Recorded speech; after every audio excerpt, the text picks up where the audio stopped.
Fundur settur í borgarstjórn 5. maí 2026 klukkan 13:34 og forseti vill upplýsa að hann mun leita afbrigða í lok fundar að taka fundargerð borgarráðs frá 30. apríl síðastliðnum inn á dagskrá borgarstjórnar.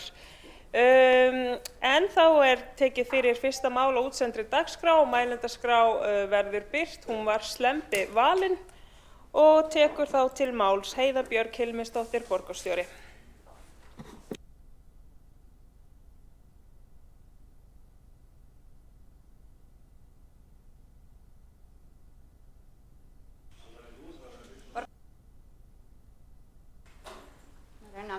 Byrja hennan seinni umræðu ársreikning Reykjavíkurborgar 2025. Hann lagður hérna fram í annað sinn til síðari umræðu saman við 8. grein sveitarstjórnarlaga og við vorum yfir þetta 28. apríl síðastliðinn. Hann var lagður fram líka í borgarráði 15. apríl og fullbúinn til endurskoðunar og vísað í borgarráði 27. apríl síðastliðinn til fyrri umræðu í borgarstjórn. Þannig það er gert ráð fyrir því að við getum afgreitt reikninginn í dag. Ég fór yfir í síðustu viku með svona frekar ítarlegum hætti og lofa nú því að ég geri það ekki jafn ítarlega í dag. En við fórum vel yfir svona afkomu og rekstur borgarinnar, bæði samantekin reikning á B-hluta og rekstur A-hluta og afkomu svo einstaka B-hluta fyrirtæka. Ég veit að félagar mínir munu fara yfir marga parta af því líka í dag og eflaust bara sem flesti borgarfulltrúar taka til máls eitthvað sem að þeim finnst athyglisvert í þessum reikningi. En niðurstaðan var að samantekinn reikningur á B-hluta skilaði jákvæðri rekstrarniðurstöðu að fjárhæð 8 milljarðar króna en rekstur A-hlutans var neikvæður 5,3 og eins og við fórum yfir með mjög ítarlegum hætti síðast þá þar fyrst og fremst þessi gjaldfærsla lífeyrisskuldbindinga, R-deildar brúar lífeyrissjóðs, hún hafði mikil áhrif enda nam hún 9,9 milljörðum á því ári. En þrátt fyrir þessi miklu áhrif lífeyrisskuldbindinga grunnrestur borgarinnar sterkur. Við fórum yfir það síðan. En það mikilvægt að muna að EBITDAn fyrir A- og B-hluta var 54,1 milljarður og veltufé frá rekstri 14,6. Þetta í það minnsta þeir kennitölur sem okkur kennt þegar við byrjum sem borgarfulltrúar að horfa sérstaklega á. En þegar ég var í viðskiptafræði námi líka, þá var alltaf talað að EBITDAn væri svona það sem maður að horfa á. Það svolítið það sem áður en það búið að taka til allra þessar fjármagnsskuldbindinga. Þannig að við erum alveg saman hvað okkur finnst og hverju stundum í pólitík, þá verðum við að segja það að reksturinn að veltufé frá rekstri 14,6 í hlutfallslega tekjum dágóð niðurstaða. EBITDA fyrir A-hlutann var 7,3 milljarðar og veltufé frá rekstri styrkist þar á milli ára og orðið 6,9%. Við væntum þess áður en að þessar lífeyrisskuldbindingar eru okkur ljósar að við myndum ná 7,5% á þessu ári en það verður að bíða þess næsta. Mér langar bara að vekja aðeins athygli á þessu því það var einhverjir sem náðu ekki alveg hvaða mælikvarða við vorum að tala að við hefðum náð. Ef að þið sjáið hér raun 25, raun 24, þá vorum við með þrennt á gulu. Núna erum við vissulega að taka þennan skell með lífeyrisskuldbindingarnar sem vonandi létta þá næstu ár hvað það varðar. En við erum einungis með 1 á gulu og 1 rautt. Bæði veltufé frá rekstri, ef þú tekur það inn í afborganir lána, það hlutfall og lántaka af fjárfestingum komið á grænt, sem þýðir það að við erum að borga meira því sem við erum að fjárfesta í með okkar eigin fjármagni. Þetta skiptir máli vegna þess að þetta eru þau markmið sem við höfum sett okkur. Og þið sjáu hérna að til dæmis þróun launakostnaðar dregst saman 3. árið í röð í hlutfalli af útsvarstekjum og jöfnunarsjóðstekjum. Og í rauninni komin undir þetta 80% viðmið sem við settum okkur. Þannig að ég held að við hljótum, þegar við tölum núna það að það þurfa að fækka fólki og draga saman, að þá erum við í það minnsta núna í því markmiði sem við settum okkur sem borgarstjórn að fara ekki yfir 80%. Lántakan fór niður á síðasta ári og skuldaviðmiðið er talsvert lægra en var gert ráð fyrir í upphaflegu áætluninni. Það komu nokkrar svona ábendingar varðandi hækkun launa á milli ára og í ræðu borgarfulltrúa Hildar Björnsdóttur kom fram að launakostnaður hefði hækkað á milli ára 18,4%. Og það má auðvitað segja það ef við tökum lífeyrisskuldbindingarnar með sem launakostnað, en þær hafa auðvitað ekki verið greiddar út og eru í sjálfu sér ekki laun sem fólk fær, heldur réttindi sem fólk á inn í framtíðina. Þannig að það í rauninni ekki þegar maður að taka launakostnað og bera saman á milli ára. Það mjög erfitt að taka lífeyrisskuldbindingunum með út af þeim sveiflum sem að þar koma ár frá ári. Og eins og þið munið flest öll hér, þá var það jákvæð færsla til dæmis á árinu 2024. Það þýddi ekki að við værum að ná einhverjum miklum árangri að lækka launakostnað, heldur bara það að lífeyrisskuldbindingin var lægri það ári og við fengjum tekjufærslu á móti útgjöldum. Þannig að ég held að sem mikilvægt þegar við erum að tala launakostnað að við horfum á hann án þessarar reiknuðu stærðar vegna þess að hún segir okkur bara einfaldlega miklu meira það hver launakostnaður borgarinnar og ég heldur og mér sýnist að flest öll sveitarfélög geri þetta svona. Við sjáum hins vegar ef við horfum fram hjá þessu að það ágætis stígandi í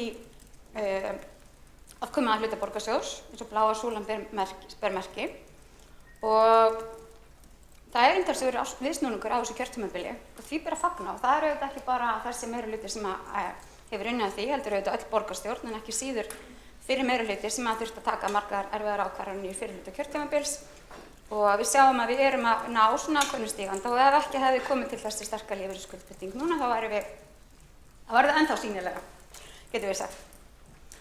En hefur verið umtalsverður viðsnúningur frá 2022 sem var auðvitað þessi mikla verðbólga og svona þessi efnahagslegu aðstæður sem voru þá uppi eftir COVID. Og borgarstjórn sameinaðist að vaxa út úr í staðinn fyrir að draga saman þjónustu, í staðinn fyrir að fara í mikið niðurskurð, að vaxa út úr þeim vanda. Það má segja að við gátum það. Launakostnaður A-hluta hækkaði 8,1% á síðasta ári og þar vega kjarasamningar kennara mest á meðan að launavísitalan hækkaði 7,9% á milli ára. Við erum engu síður í bara miklu svona, ef við horfum á hækkanir síðustu ára þá held ég að margir hafi talið að þessir kjarasamningar kennara myndu jafnvel vega meira.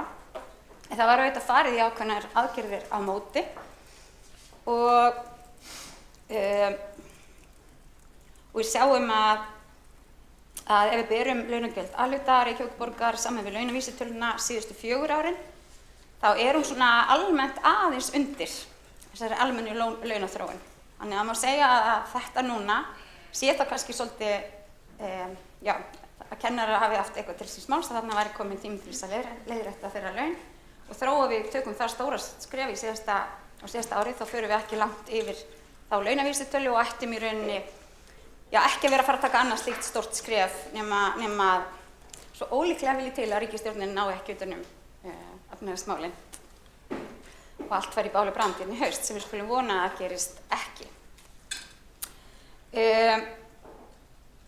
Ef við horfum á rekstur málaflokkana, það voru nokkrir hér, Þórdís Lóa Þórhallsdóttir, borgarfulltrúi og einhverjir fleiri sem fóru mikið yfir það og sögðu að hér hefði bara allt verið í bál og brandi og hér hefur bara verið eitt efni fram. Það finnst mér bara mikilvægt að rifja aðeins upp sérstaklega rekstur málaflokkana sem að við í rauninni horfum oft á sem eru okkar. Og það vissulega rétt að aðalsjóðurinn, þessi sjóður, rekinn með halla og við tökum síðan saman A-hlutan, eignasjóðun og aðalsjóðun og komum út með einhverjum hætti sem oftast hefur nú sem betur fyrir verið í plús. En hins vegar, ef við horfum á reksturinn og það sem var áætlað, þá sjáum við að rekstur málaflokkana var í jafnvægi. Það var ekki verið að eyða efni fram. Það var ekki verið að lofa einhverju upp í ermina á sér eða fjölga fólki óeðlilega mikið eða fara í einhverja krúsidúllur þarna. Það var bara mjög ábyrgur og öruggur rekstur á málaflokkunum, á hinum eiginlega borginni sem við erum að sýsla með, bæði á miðlægri stjórnsýslu en líka inn í öllum sviðunum sem auðvitað sviðsstjórnir stýra og stjórnendur þar og eiga bara mikið hrós skilið fyrir að ná þessum árangri, en líka þeir sem að sitja í fagráðunum sem að þurfa oft að taka erfiðar ákvarðanir til þess að halda sig innan fjárheimilda, sem það er alveg oft svolítið flókið. Og ég veit að þið öll hér þekki það og borgarfulltrúar, en ég er ekki alltaf viss að almenningur átti sjá hversu flókið það getur oft verið. Og í svona fjölskipuðu stjórnvaldi eins og við erum, þá þurfum við að koma okkur oft saman oft bara ansi flóknar aðgerðir. Þannig að ég myndi segja vel gert. Þið sjáu hérna á þessari mynd þessa sundurliðun á þessum umfangsmikla rekstri sem borgin sinnir í þessum kjarnasviðum, þessum kjarnasviðum á miðlæga stjórnsýslunni. Og þetta eru í heild 209 milljarðar á síðasta ári. Þið sjáu hlutfallslegu skiptinguna. Ég fæ bara að fara aftur, máldagskrá þá. Við sjáum þið hlutfallslegu skiptinguna og miðað við samantekin brúttó útgjöld þeirra og skólafrístundasvið eru auðvitað langstærst eins og við fórum yfir síðast og umhverfis- og skipulagssvið og menningar íþróttasvið og önnur vega minna. Ég bara bið að fá að fara aftur á máldagskrá, kæri forseti, til þess að geta klára ræðuna mína. Heiða Björg Hilmisdóttir, borgarstjóri hefur lokið máli og Ragnhildur Alda María Vilhjálmsdóttir, borgarfulltrúi tekur næsti máls.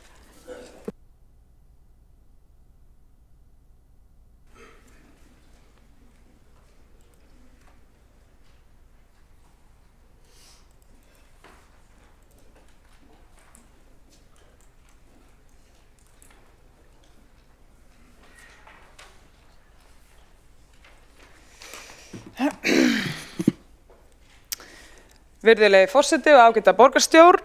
Ársreikningur Reykjavíkurborgar í raun og veru bara yfirlit yfir rekstur borgarinnar. En þessi ársreikningur, hann ekki góður vitnisburður rekstur borgarstjórnar meirihlutans frekar en ársreikningar fyrri ára. Þetta nú ekkert nýtt. En samstæða borgarinnar hafa B-hlutirnir saman, borgin og Orkuveitan og fleiri skila jákvæðri rekstrarniðurstöðu 8 milljarða króna. En það samt verri niðurstaða en árið áður og langt undir því sem að meirihlutinn hafði sjálfur áætlað, sem átti að vera nærri 13 milljarða afgangur en varð 8. Og það í raun kannski fyrsta hættuljósið. En hitt enn mikilvægara og það sem ég ætla að beina sjónum mínum að, það þegar við skoðum A-hlutann, sem borgarsjóður, grunnþjónustan, leikskólarnir, grunnskólanir, velferðin, daglegt viðhald, snjómokstur, sorphirða og allt hitt sem að borgarbúar finna fyrir þetta áþreifanlega, þjónustan við fólk. Og þá niðurstaðan sú að A-hlutinn rekinn með tapi. Og tap A-hlutans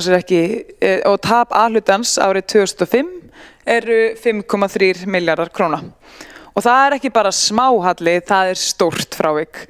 Það 10 milljörðum lakar en árið áður og líka langt frá því sem meirihlutinn lofaði í fjárhagsáætlun. Þar var gert ráð fyrir að A-hlutinn væri með lítinn afgang, en ekki tap. En þetta ekki flókið, þetta þýðir einfaldlega að Reykjavíkurborg ekki að standa undir eigin rekstri. Við erum bara að eyða meira en við erum að afla. Og virðulegi forseti að þegar rekstur stendur ekki undir sér, þá gerist eitt af tvennu. Annaðhvort hækkar fólk gjöld eða skatta, sem að meirihlutinn hér hefur verið mjög glaður að gera. Eða þá að borgin fyrir í aukna lántöku og skuldasöfnun, sem einmitt líka það sem að þessi meirihluti hefur mjög glaður gert. Og það einmitt það sem við sjáum. Í ársreikningum kemur fram að skuldir og skuldbindingar samstæðunnar að B-hlutin saman nú komin upp í 560 milljarða króna, hækkuð 35,8 milljarða á einu ári. Og ég held að þegar tölurnar eru svona stórar þá spyr ég borgarbúar, hvað eru að fá fyrir þessa skuldasöfnun? Hvað eru að taka lán fyrir? Því á sama tíma á skuldinar að vaxa, þá heyrir maður frá íbúum alla borg að foreldrar, við erum ekki að fá leikskólapláss, við erum að flakka á milli skólabygginga út af miklu og viðhaldsleysi. Starfsfólk að vinna undir mjög miklu álagi, starfsfólki sem á gólfinu, mikil aðhaldskrafa þar. Þar þarf að spara og skera við nögl í hvern einasta atriði. Allt sem þjónusta nálagt íbúum, þar á alltaf að spara. Og íbúar að sjá viðhaldi dragast, verða götunar, gangstéttinar, húsnæði, nefndu það, allt sem að við getum séð þegar við lítum hérna út. Og þjónustan sein, það tekur 1.000.000 ár að fá svör ef einhver svarar, ef það þá hægt að hringja og samt ertu nú að borga gjald fyrir allt, bara nánast að hringja í borgina þarf að borga gjald fyrir nánast. Og svo eru náttúrulega grunninnviðinni bara víða orðnir aðeins þreyttir. Og það er mjög erfitt að réttlæta svona skuldasöfnun, svona gífurlega skuldasöfnun, þegar að fólk upplifir ekki að þjónustan sé að batna í takt við útgjöldin. En það er nefnilega hinn hliðin á skuldasöfnun og það er vaxtakostnaðurinn. Þegar skuldir vaksa, þá vex vaxtabyrðin líka.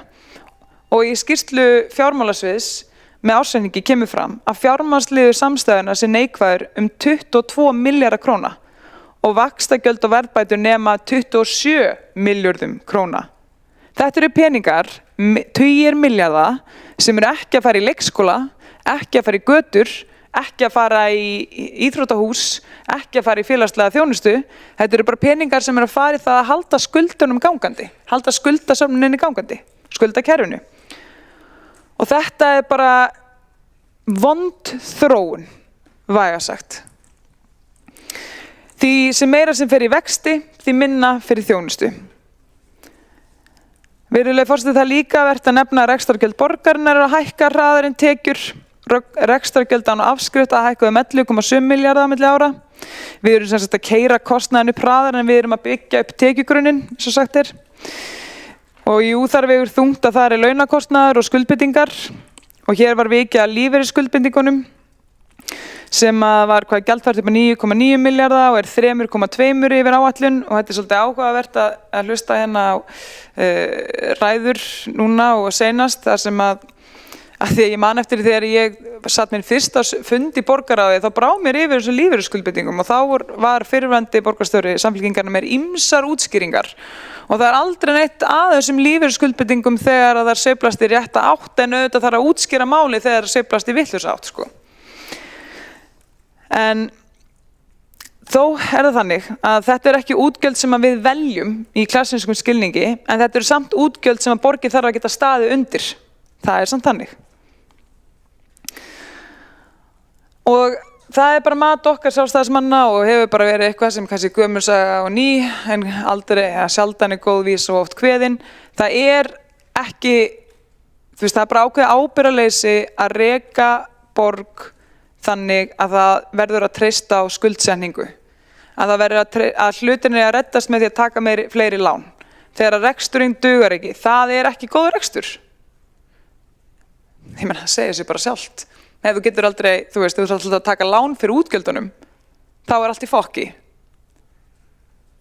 Svona mannamáli sagt. En ég vil líka aðeins tala það sem skiptir máli kannski fyrir venjulegt fólk og það er bara raun og veru sjóðstreymið. Það er að skýrslan segir að handbært fé samstöðuna hafi lækkað 3,3 milljarða króna á árinu. Það þýðir að borgin nefnilega ekki að safna upp í varasjóð. Borgin er að tæma allt mögulegt fjárhagslegt svigrúm sem hún gæti haft. Og þetta er ekki góð staða fyrir sveitafélag sem stendur frammi fyrir mikilli fjárfestingaþörf á næstu árum, hvort sem þessi mynd skólar, leikskólar, gatnakerfi, íþróttamannvirki eða uppbygging í hverjum borgarinnar. Þannig ég held að það sé nú bara alveg óþarfi að fegra þetta. Þessi ársreikningur segir okkur 3 hluti. Fyrsta lagi, borgin er ekki að ná fjárhagslegu jafnvægi í A-hluta. Við erum að reka grunnþjónustuna með tapi. Í öðru lagi, skuldir og skuldbindingar halda áfram að vaxa hratt. Nú í þriðja lagi, vaxtabyrðin er orðin þannig að hún er búin að éta upp allt svigrúm sem ætti að fara í þjónustu og innviði. Allt fjárhagslegt svigrúm. Og þetta er ekki bara eitthvað sem gerist á blaði, þetta þýðir bara að borgarbúar eru að borga meira og við finnum það, borgarbúar finna það, verið það í formi skatta, gjalda eða bara í verri þjónustu. Það er það sem þannig að þegar fólk kemur hennu upp og segir já og þetta er nú bara frábært reksturinn í fínu lagi, fyrir ekki akkur þá vera að hækka skatta, akkur þá vera að hækka gjöld og akkur þá þjónustan svona eins og hún er, akkur þá göturnar ónýtar, akkur þá viðhaldi í skólahúsnæðinu í tómu tjóni, akkur þá ekki hægt að byggja þessi íþróttamannvirki. Ég meina, halló. Það er ekki að gabba fólk svona oft sko. En þetta er það sem við í Sjálfstæðisflokknum höfum verið að vara við ár eftir ár eftir ár eftir ár. og við viljum bara borg sem metnaðfull, en metnaðurinn þarf að byggja á raunveruleikanum og raunstöðinni og við getum ekki haldið áfram að byggja framtíð Reykjavíkurborgar á því að hækka skuldinar bara ár eftir ár á meðan að grunnrekstur borgarna stendur ekki undir sér. Það þarf að taka bara alvarlegt samtal forgangsröðun, það þarf að taka alvarlegt samtal hvað við erum að nýta peningana í og hvernig fólk að vinna, hvernig ferlanir eru hérna og hvers vegna það kostar svona, að því léleg þjónusta kostar, það náttúrulega gleymist. Að þegar við erum ekki að gera hlutina rétt, að gera hlutina vel, þá kostar það miklu meira en að gera hlutina rétt og vel. Þannig hvað á borgin að gera sjálf og hvað hann ekki að gera, það hægt að einfalda og hagræða og samræma og spara. Og við erum bara að byrja í grunnatriðunum og það bara að koma þessari borg aftur í rekstrarjafnvægi. Af því að ef við gerum það ekki þá endar það alltaf á sama stað, bara stærri reikningur sendur á skattgreiðendur og ég held bara íbúar sem er búin að fá sig fullsatta af þeirri rekstrarnálgun þessa borgarstjóra meirihlutans. Þannig virðulegi forseti, ársreikningurinn fyrir árið 2025 ætti að vera okkur öll bara mjög mikið viðvörun. Þetta bara áminningum að fjármál Reykjavíkur þurfa nýja stefnu, meiri festu, meiri aga og meiri ábyrgð. Það verið ekki eins og til vinstri eða hægri, þetta bara spurning almenna skynsemi. Og þetta eitt af því sem við ætlum að gera strax. Taka reksturinn styrkum höndum. Takk. Ragnhildur Alda María Vilhjálmsdóttir, borgarfulltrúi hefur lokið máli sínu. Forseti hvetur borgarfulltrúa til þess að forðast og nota blótsyrði í ræðum sínum. Þá höldum við áfram með mælendaskrána og tekur þá til máls Dóra Björk Viðarsdóttir, borgarfulltrúi. Afsakið, forseti fór rangt með. Það Friðjón Friðjónsson, borgarfulltrúi, sem tekur næstu til máls.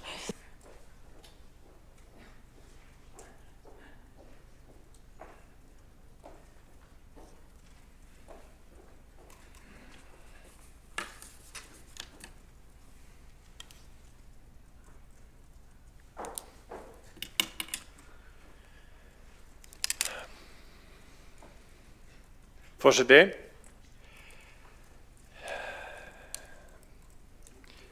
það verður að segjast að það ákveðin vonbrigði þegar að þessi ársreikningur birtist og sýndi þá stöðu sem að kom í ljós, sérstaklega þegar haft í huga hverjar væntingarnar voru eftir fyrstu 3 ársfjórðunguna. Við erum, þrátt fyrir að tekjur borgarinnar séu háar og reksturinn sé umfangsmikill og allt það, að þá kostnaðurinn samt sem að alltaf að vaxa meira og meira og það alveg hægt að útskýra hluti með því að vísa til lífeyrisskuldbindinga en það dugar ekki fyrir öllum vandanum sem það og það sem að verra að við erum líka í óvissu efnahagsástandi þrátt fyrir að hafa fengið loforðum vaxtasleggjur og hvaðeina fyrir nokkrum mánuðum síðan að þá erum við bara í þannig stöðu og að hluta til líka vegna utanaðkomandi atburða sem að gerast út í heimi sem að hafa það í för með sér að nú verðið á olíu komið langt yfir $100 og það hefur áhrif hérna og efnahagsástand í heiminum ótryggt. Við erum með háa vexti, við erum með atvinnustig sem að og hverju mánuði, hver mánaðamót fáum við nýjar fréttir af einhvers konar fjöldauppsögnum og loforðum lækkandi vexti hafa ekki staðist. Atburðir í Miðausturlöndum gera það verkum að við erum að leiðin inn í mjög ótryggt ástand sem hafi áhrif síðan á ferðaþjónustu hérna á Íslandi. Bæði vegna þess að verð á flugmiðum hækkar út af hækkandi verði á olíu og gasi, heldur líka bara vegna þess að fólk ferðast síður í ótryggu ástandi. Mjög mikil fækkun á ferðamönnum frá Bandaríkjunum og mjög mikil fækkun á ferðamönnum frá Evrópu til Bandaríkjanna líka vegna ástandsins þar. Og það hefur áhrif á okkur vegna þess að margir af þessum ferðamönnum stoppa hérna á Íslandi eða fljúga hérna í gegnum Ísland. Þannig að við erum í mjög ótryggu efnahagsástandi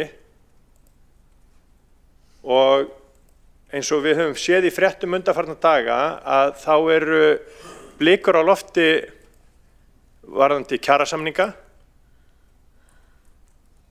í haust. Þannig að sú staða sem að birtist okkur hérna undanförnu bæði þessi ársreikningur og síðustu ársreikningar og þó að hérna við höfum fengið þarna einn ágætan ársreikning sem að oddviti Framsóknarflokksins hossar sér mjög mikið á, að þá breytir það ekki samt sem áður stöðunni að borgin safnar skuldum. Og það var áhugaverð grein í Viðskiptablaðinu núna í síðustu viku, þar sem að farið yfir hvað skuldirnar hafa hækkað á síðustu 11 árum, síðustu 12 árum, síðan að Samfylkingin tók við borgarstjórastólnum. Það eru 100 milljarðar. 100 milljarðar aukning á skuldum borgarinnar. Og það er einmitt ástæðan fyrir því. Það er ástæðan fyrir því að það gengur illa síðan að sækja lánsfé. Hvað höfum við hort upp á mörg útboð sem að hefur verið hætt við vegna þess að það fengist ekki tilboð í skuldir borgarinnar? Hvað hefur það gerst oft á þessu kjörtímabili?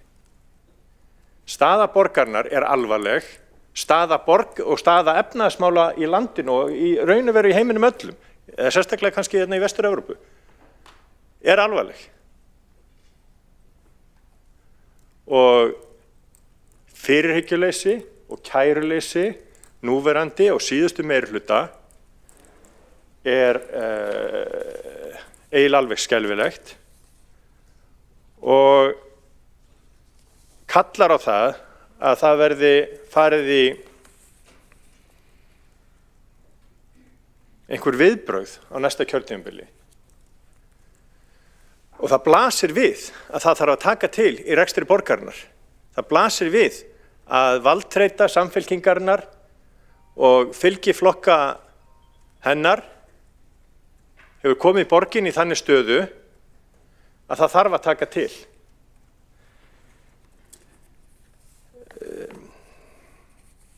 Þessi ársreikningur segir okkur það að við erum í stöðu þar sem kostnaður er að vaxa hraðar heldur en tekjur. Eins og ég kom inn á þá er efnahagshorfur að veikjast og óvissa framundan. Þetta er bara alls ekki góð blanda. Þannig að þessi ársreikningur hann er viðvörun fyrir okkur. Hann er viðvörun fyrir okkur að við þurfum að taka til í þeim rekstri og hætta með þau gæluverkefni og þau vandræðaverkefni sem við erum verið með og við förum að vinna hlutina betur og við förum að vinna hlutina þannig að við berum virðingu fyrir þeim tekjum sem að borgin fær. Við berum virðingu fyrir því að við erum að sýsla með almannafé og að við tökum því hlutverki alvarlega. Mér finnst þessi meirihluti, síðasti meirihluti, þar síðasti meirihluti og þar síðasti meirihluti sem allir eiga það sammerkt að þar hefur Samfylkingin gegn lykilhlutverki ekki hafa sinnt þessu hlutverki og þess vegna vona ég að eftir einhverja 11 daga felli kjósendur þann dóm að það sé komin tími til þess að eiga vaktaskipti hérna í húsinu. Friðjón R. Friðjónsson, borgarfulltrúi, hefur lokið máli sínu. Einn borgarfulltrúi hefur óskað eftir að veita andsvar, Sara Björg Sigurðardóttir. Forseti, áður borgarstjórn, það er náðu tissjúbreiðir yfir þessu svartnætti sem borgarfulltrúin Friðjón Jónar Friðarsson var að fara með hér í ræðistól. Mér langaði að spyrja borgarfulltrúan sem var tíðrætt oftar en einu sinni og oftar en tvisvar hann ætla að taka til og hans flokkur ætla að taka til því að ástandið væri svo mikið svartnætti. Mér langar að spyrja borgarfulltrúan hvar ætlar Friðjón og hans fólk að byrja því að taka til? Sara Björg Sigurðardóttir, borgarfulltrúi við lokið við að veita ansvar. Óskar borgarfulltrúin Friðjón R. Friðjónsson eftir að svara ansvari. Svarar borgarfulltrúin það ansvari? Já, ég gæti byrjað á því að benda borgarfulltrúanum á að fara og skoða verkefnalista Sjálfstæðisflokksins á heimasíðunni okkar. Þar eru ríflega 140 atriði sem við ætlum að ganga í á næsta kjörtímabili. En fyrst og fremst það sem ég held að við þurfum að gera að endurhugsa forgangsröðunina í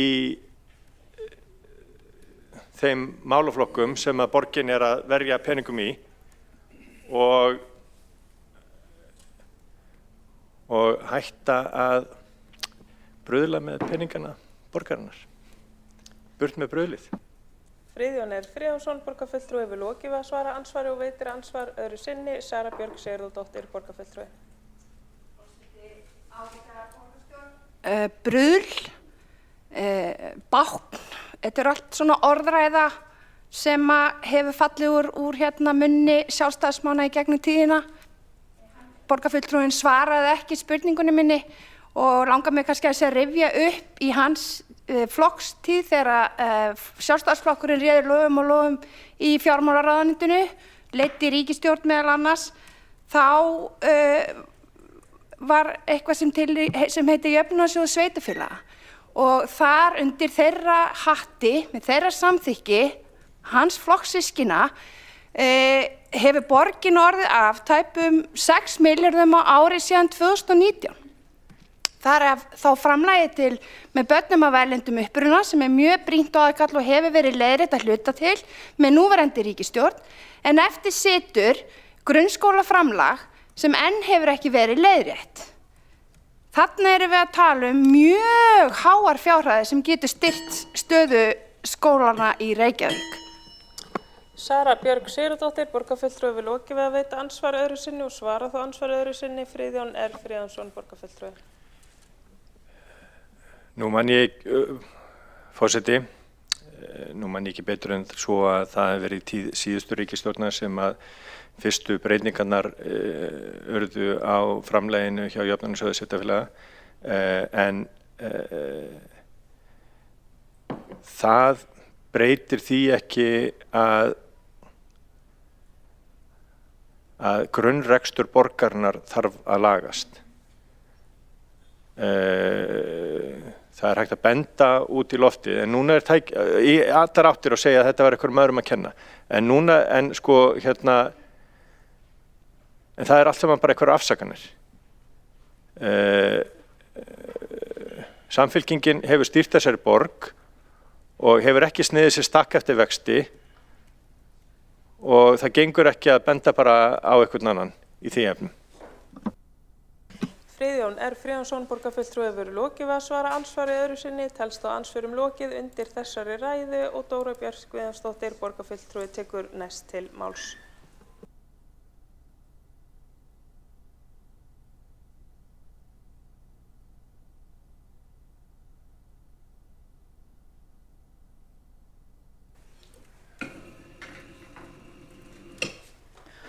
Forseti. Reksturinn árið 2025 var í jafnvægi og í samræmi við áætlun með fráviki upp á aðeins 0,1%. Reksturinn var þar með í samræmi við áætlun og það er frábært. En á þessu sama ári sömdum við kennara með tímamóta samningum. Við það jukust lífeyrissjóðsskuldbindingarnar ansi mikið. En það er ekki peningar sem að greiða þarf í dag en sem þarf að færa inn í dag og við það varð niðurstaðan í halla. En það snýst ekki að reksturinn sé svo slæmur, það snýst lífeyrissjóðsskuldbindingar. Það er reiknuð stærð, ekki óráðsía í rekstri, heldur einmitt reiknuð stærð. Sjálfstæðisflokkurinn vildi auðvitað ekki semja vel við kennara, en við vildum það og okkar borgarstjóri vildi það og það var gert. Og meðal annars vegna þess eru þessar lífeyrissjóðsskuldbindingar svona há upphæð og þar með rekstrar niðurstaðan lakari fyrir vikið. Ef við tökum til hliðar þessar lífeyrissjóðsskuldbindingar sem reiknuð stærð, þá stöndum við betur en árið á undan. Kennitölurnar sýna jákvæða þróun. Ég stolt af því að hafa staðið með kennurum, einnig allra mikilvægustu stétt þessa lands. Jafnvel þó það afhendi Sjálfstæðisflokknum eitthvað lélegt vopn í kosningabaráttu sem stenst enga skoðun. Vegna þess að það var rétt að leiðrétta laun kennara, kennsla mótar framtíð landsins okkar. Kennarar halda utan börnin okkar, valdefla þau og leiðbeina og veita þeim tækifærin sem þau eiga skilið. Fjárhagsáætlun Reykjavíkur gerir svo ráð fyrir að A-hlutin verði rekinn með 4,8 milljarða króna hagnaði í ár, 6,9 milljarða króna hagnaði á næsta ári og 7,8 þar á eftir. Og við vitum að lífeyrissjóðsskuldbindingarna munu ekki skekkja þessar tölur jafn mikið og árið 2025. Því við semjum nefnilega ekki við kennara á hverju ári. Og hvað þá með tímamóta samningum? Það eðlilegt og það viðeigandi og það mikilvægt að fara vel með peninga og rýna vel í hvernig farið með almannafé.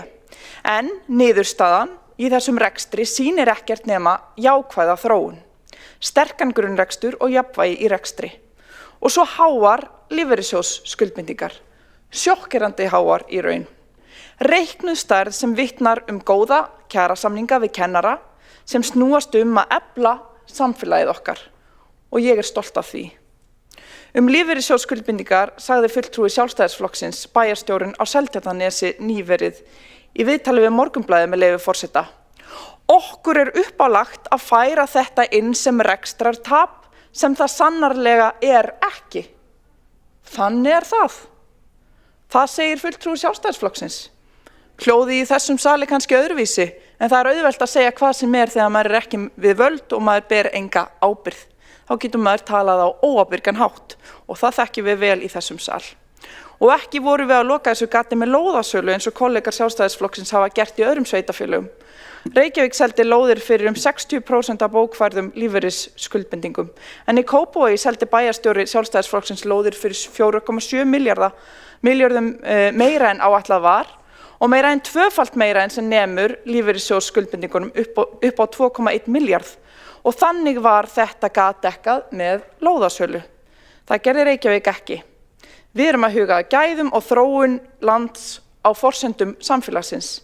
Við beitum okkur ekki fyrir því að byggja á vatnsverndarsvæði við ystu útmörk bara til að fegra efnahaginn eins og Sjálfstæðisflokkurinn gerir sem við stjórn í Kópavogi. Því það ekki í hag íbúa og það ekki í hag samfélagsins. Við gerum hlutina á ólíkan hátt, það alveg ljóst. En hvernig nú raunverulega staðan? Þarf í rauninni að ráðast í svo ofboðslega umfangsmikil viðbrögð eins og sagt var hér áðan af Friðjóni Friðjónssyni borgarfulltrúa? Nei. Skuldahlutfalli það næstlægsta á höfuðborgarsvæðinu. Veltufé frá rekstri jókst sem hlutfall af tekjum og það þá besta á svæðinu utan Kópavogs.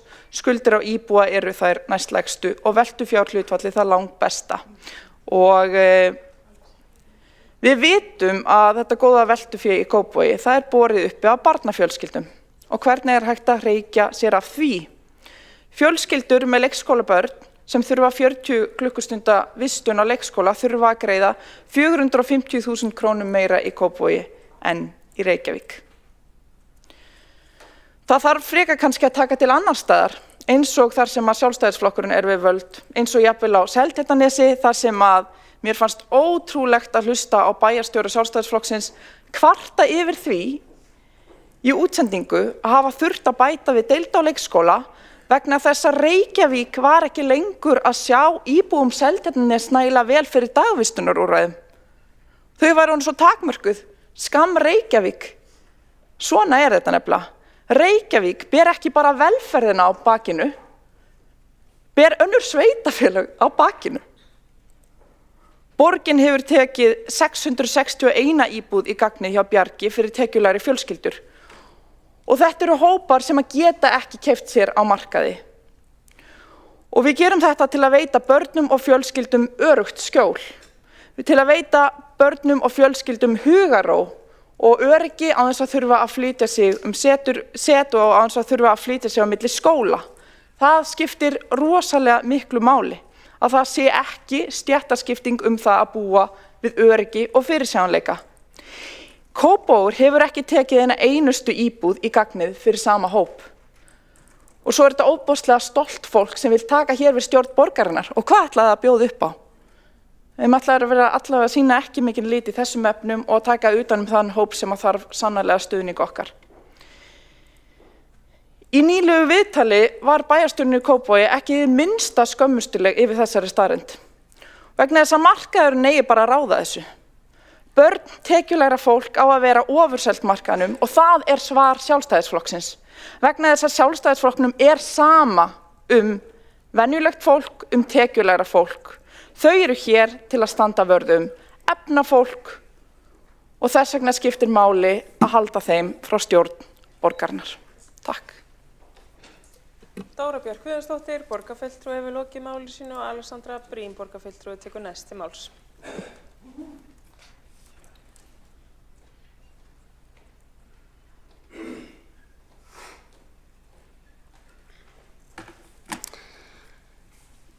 Forseti og borgarstjórn, góðir áheyrendur, ég ætla nú ekki að hafa þetta brjálæðislega langt í dag, ég fór ágætlega yfir þetta á síðasta fundi og eins og ég sagði, við hefðum auðvitað viljað sjá sumar af þessum stóru tölum líta fallegar út, en eins og Heiða Björg Hilmisdóttir borgarstjóri fór yfir, þá er þessi mínus í A-hluta út af lífeyrisskuldbindingum. Það sem er helst að breyta því er þessi framreiknaða skuldbinding sem er bara erfitt að sjá fyrir og þetta er auðvitað ekki hlutur sem við erum að greiða út. Mér finnst þessi orðræða að við höfum verið bara einhvern veginn að missa tökin á eyðslunni eiginlega geta ekki verið annað heldur en annarkvort skelfilegur misskilningur eða beinlínis gegn bara betri vitund, af því að við sjáum að sviðin eru að koma út sirka á jafnvægi. Við sjáum að við erum búin að sýna töluvert og bara í rauninni mjög mikið aðhald í verkefni. Við erum búin að halda aftur af okkur með ótrúlega margt sem við hefðum viljað gera öðruvísi eða meira eða betur og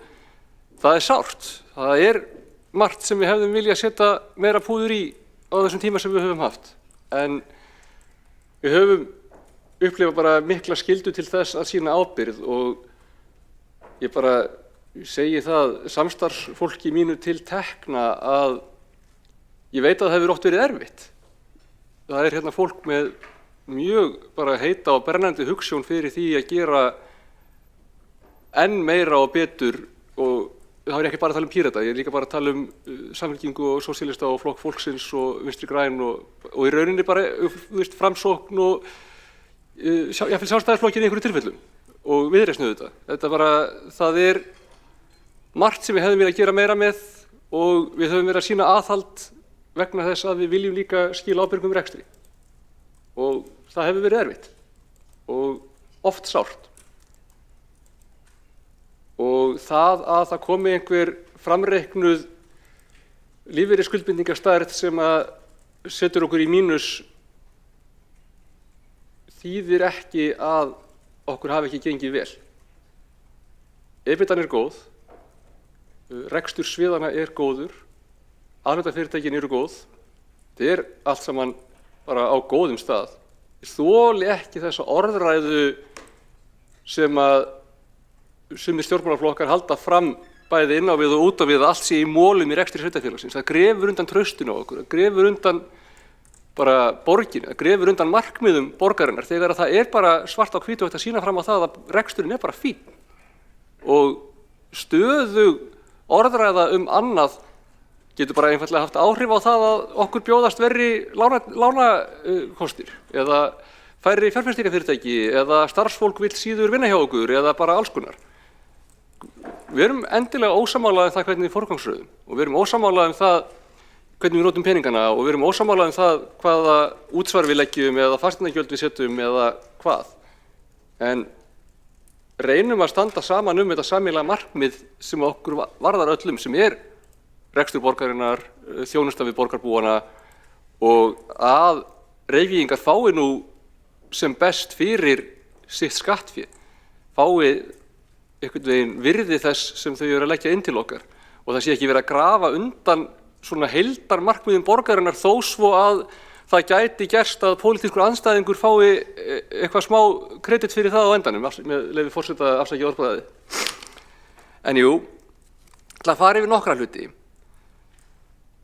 Mér finnst það markvert að nefna að lán Orkuveitunar sem hafa eigendaábyrgð nema núna 30,9 milljörðum en bein ábyrgð borgarsjóðs á þeim 28,9 milljarðar og þetta hefur lækkað 9,8 milljarðar frá ársbyrjun 2025.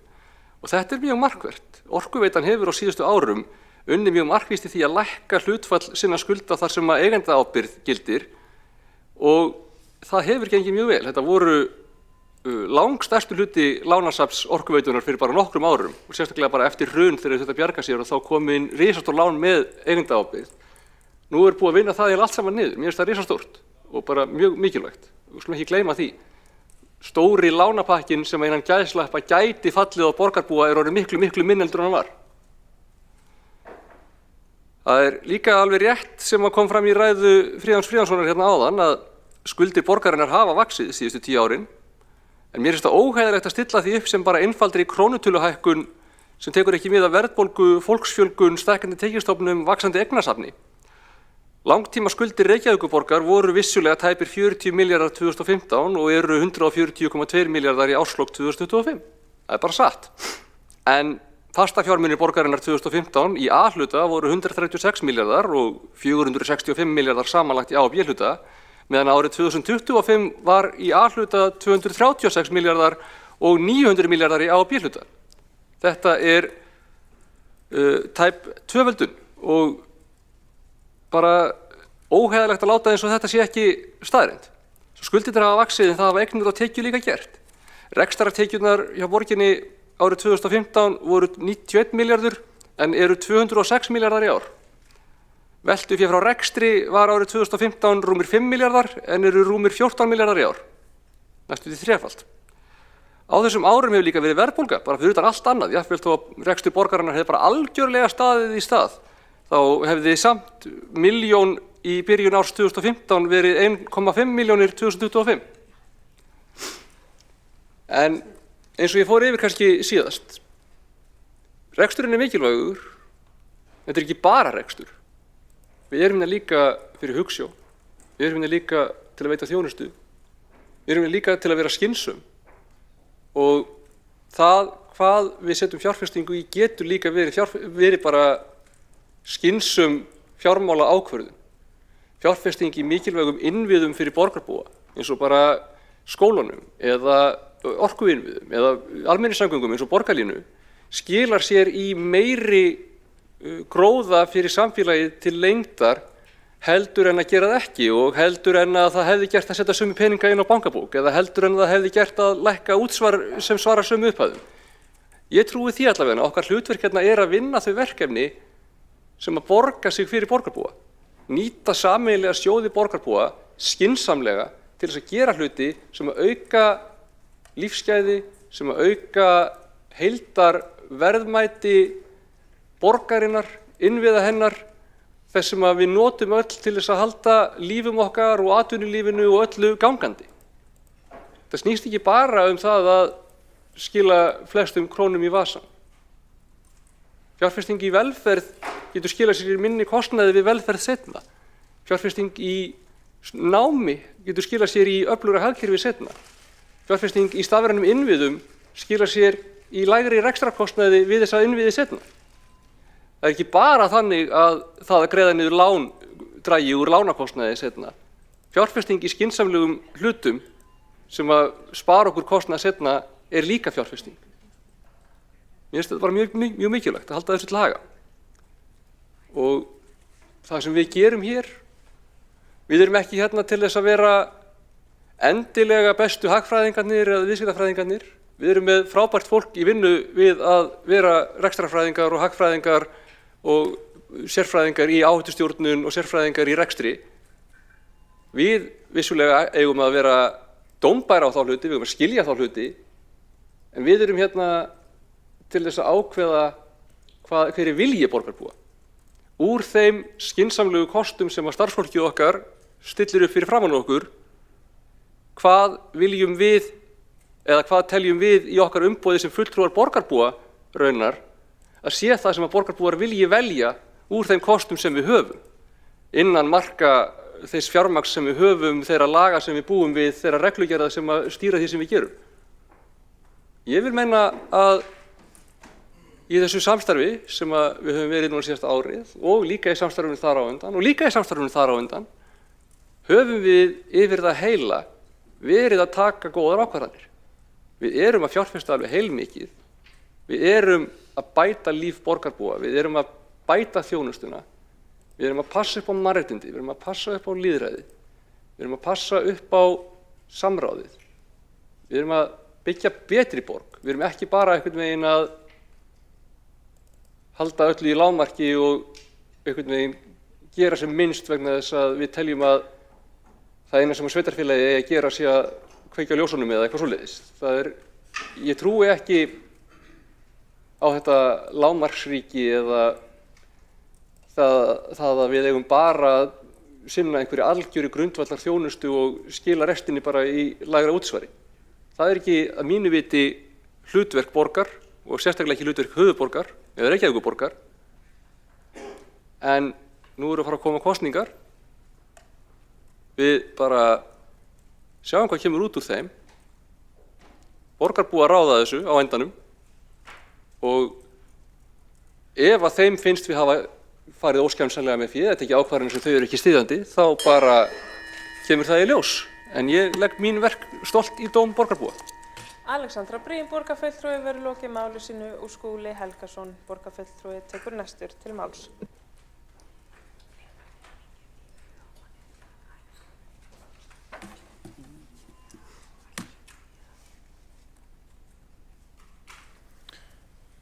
Forseti ágæta borgarstjórn, við ræðum hér ársreikning ársins 2025.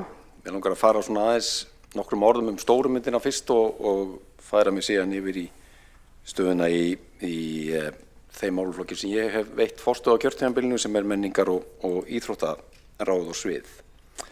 Eins og hér hefur komið fram þá er jákvæð afkoma samstæðunar upp á tæpa 8 milljarða. Afkoma A-hlutans neikvæð 5,3 milljarða en það skýrist að langmestu leyti af gjaldfærslu lífeyrisskuldbindinga sem að tengjast nýjum mikilvægum kjarasamningum, ekki síst við kennara á síðasta ári sem er auðvitað einn mikilvægasta fagstétt samfélagsins okkar og hækkun launavísitölu opinberra starfsmanna.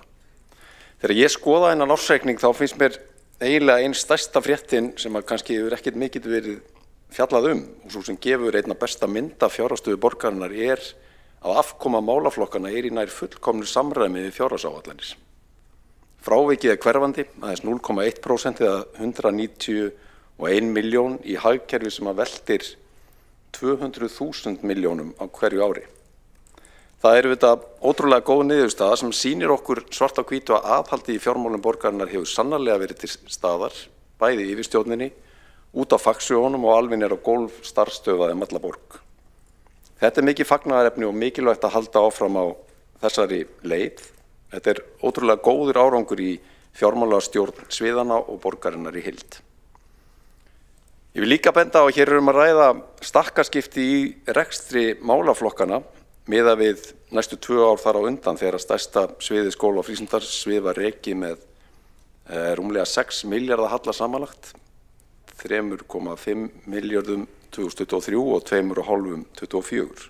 Þá var þetta ekki búið að taka í notkun nýju fjárhagslíkun leikskóla og grunnskóla og stór hluti skólana var því vanfjármagnaður af þeim sökum. Nú er öldin önnur og rekstur málaflokka borgarinnar í miklu betra jafnvægi heldur en sést hefur langt árabil.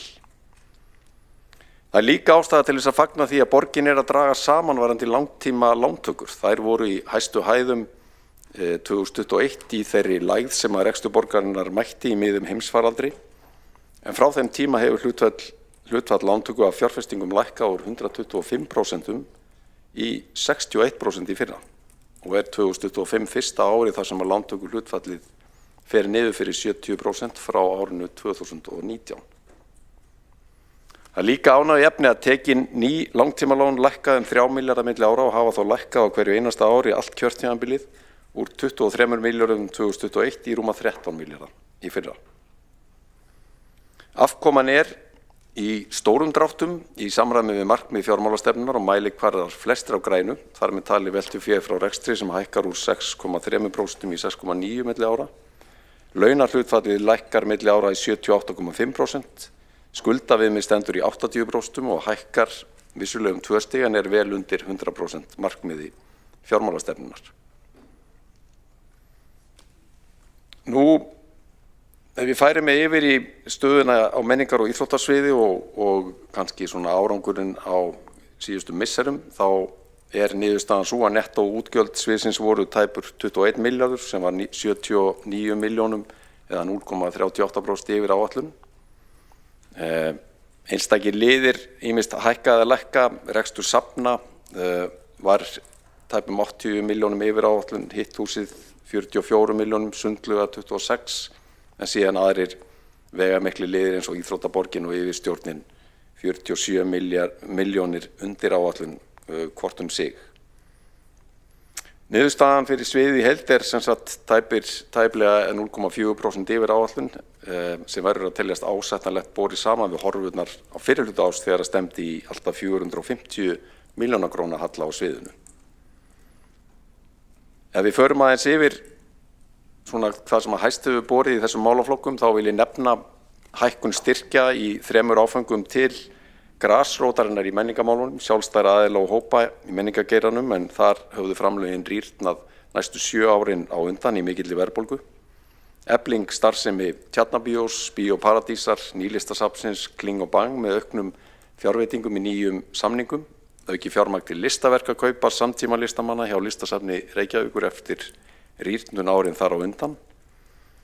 Í íþróttamálunum undirbúning vetrargarsins í Breiðholti sem að verður væntanlega opnað á starfsárinu 2027-28, það verður hrein útivistar paradís bæði og einkum á veturna en líka með aðstöðu til útivistar og útsýnis á sumrin.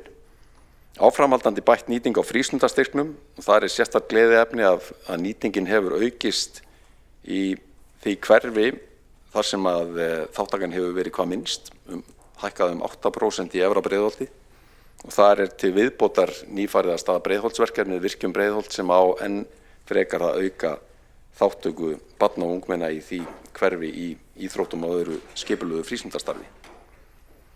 Fjárveitingar til íþróttamála hafa aukist talsvert á kjörtímabilinu, jafnt styrki til íþróttafélaga, hækkun frístundastyrksins helming og uppbygging íþróttamannvirkja.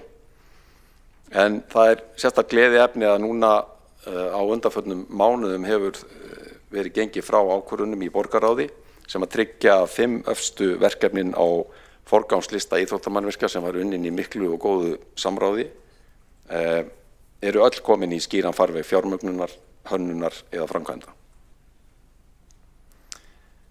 Nú, ég vil nefna líka að það eru spennandi hugmyndir bætta aðstöðu sviðslista í borginni sem að var mikið til umræðu hjá okkur á síðastliðnu ári og þar var meðan að lagt til að Iðnó sem hér í næsta nágrenni við okkur yrði nýtt á ný sem leikhús, en Iðnó var áratuga skeið eins og margir þekkja hér annað helsta leikhús borgarinnar á eftir Þjóðleikhúsinu. Nú standa yfir viðræður samstarf rekstraraðila Iðnó og Tjarnarbíós sem að vonir standa til að muni skila sér í samkomulagi að settar verði upp leiksýningar undir merkjum Tjarnarbíós í Iðnó á komandi starfsári. Það mikið fagnaðarefni og ekki vanþörf á því að bæta úr aðstöðumálum sviðslista í borginni. En við höfum líka verið að stíga skref í þá átt að bæta úr aðstöðumálum til lifandi tónleikahalds í borginni með endurreisn á úrbótasjónum tónleikastaða. Það líka sérstök vinna í gangi við að skoða leiðir til að styðja betur við bakið á listamannareknum rýmum og vonumstu eftir að það skili niðurstöðu á allra næstu mánuðum. Forseti nokkur orð í lokin leikskólauppbygginguna sem að stýrihópur kjörinna fulltrúandi minni stjórn hefur leitt með stuðningi öflugra starfsmanna á mismunandi sviðum, skóla og frístundar, umhverfis- og skipulags, fjármála og áhættustýringarsviðs. 4 nýir leikskólar hafa orðið til á því kjörtímabili sem að klárast, rétt eins og á því síðasta. Þar með orðið til 8 nýir leikskólar eða nýjar starfsstöðvar í fullir stærð við starfandi leikskóla fyrir utan fjöldaminni stækkana þar sem opnaðar voru nýjar deildir. Alls 1300 nýir leikskólarými frá 2018 og 1500 til viðbótar sem í undirbúningi.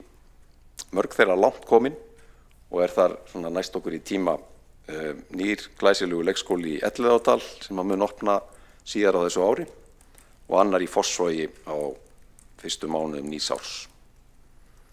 Ég nefni líka að á næsta borgarráðsfundi verður lögð fram uppfærð aðgerðaáætlun stýrihópsins Brúum bilið með 7 nýjum verkefnum sem að munu fjölga myndarlega rýmum í stað verkefna sem að hafa verið tekin úr forgangi. Ég vil að lokum þakka borgarfulltrúum bæði meira og minnihluta fyrir gott samstarf á kjörtímabilinu og yfirleitt prýðilega samstöðu mikilvæg framfaramál. Þakka starfsfólki borgarinnar fyrir góð störf og starfsfólki sviðana fyrir að standa vaktina af ábyrgð, halda rekstrinum í öllum meginatriðum í jafnvægi og starfsfólki fjármála og áhættustýringarsviðs sérstaklega fyrir vandaða og góða vinnu.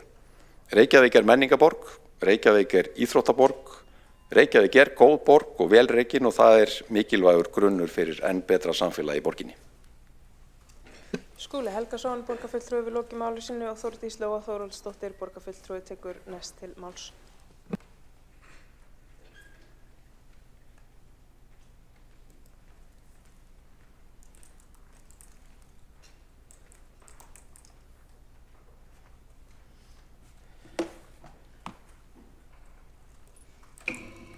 Forseti, kæra borgarstjórn, ég ætla ekki að koma hér upp og þusa meira, ég búin að þusa nógu yfir þessum ársreikning. Þusi snýrist þó aðalega það að það stóðust ekki áætlanir eða skýr viðmið sem við fengum í lok árs, en nóg það. Það sem mig langar að núna B-hlutinn. Mig langar að staldra aðeins við B-hlutann og ársreikninginn eða eiginlega kannski frekar B-hlutann og nýtt frumvarp til sveitarstjórnarlaga sem nú liggur fyrir. En B-hlutin eins og þið þekki, mikilvægur hluti að heildarmynd fjármála borgarinnar. Þetta öflug fyrirtæki sem við þekkjum vel gegna lykil hlutverki í uppbyggingu, innviða og tryggja mikilvæga grunnþjónustu fyrir alla borgarbúa og fyrir miklu fleiri en bara borgarbúa. Orkuveitan segir á heimasíðunni aflvægi nýrrar framtíðar. Þetta svona slógan úr nýju stefnunni, frábært fyrirtæki og spennandi tækifæri þar og ég var einmitt á aðalfundi eða ársfundi Orkuveitunar og fekk þar að hlýða á í rauninni framtíðarsýn þeirra og það verður að segjast að það eru stórkostlegir tímar framundan þar sem auðvitað kalla á fjárfestingar líka.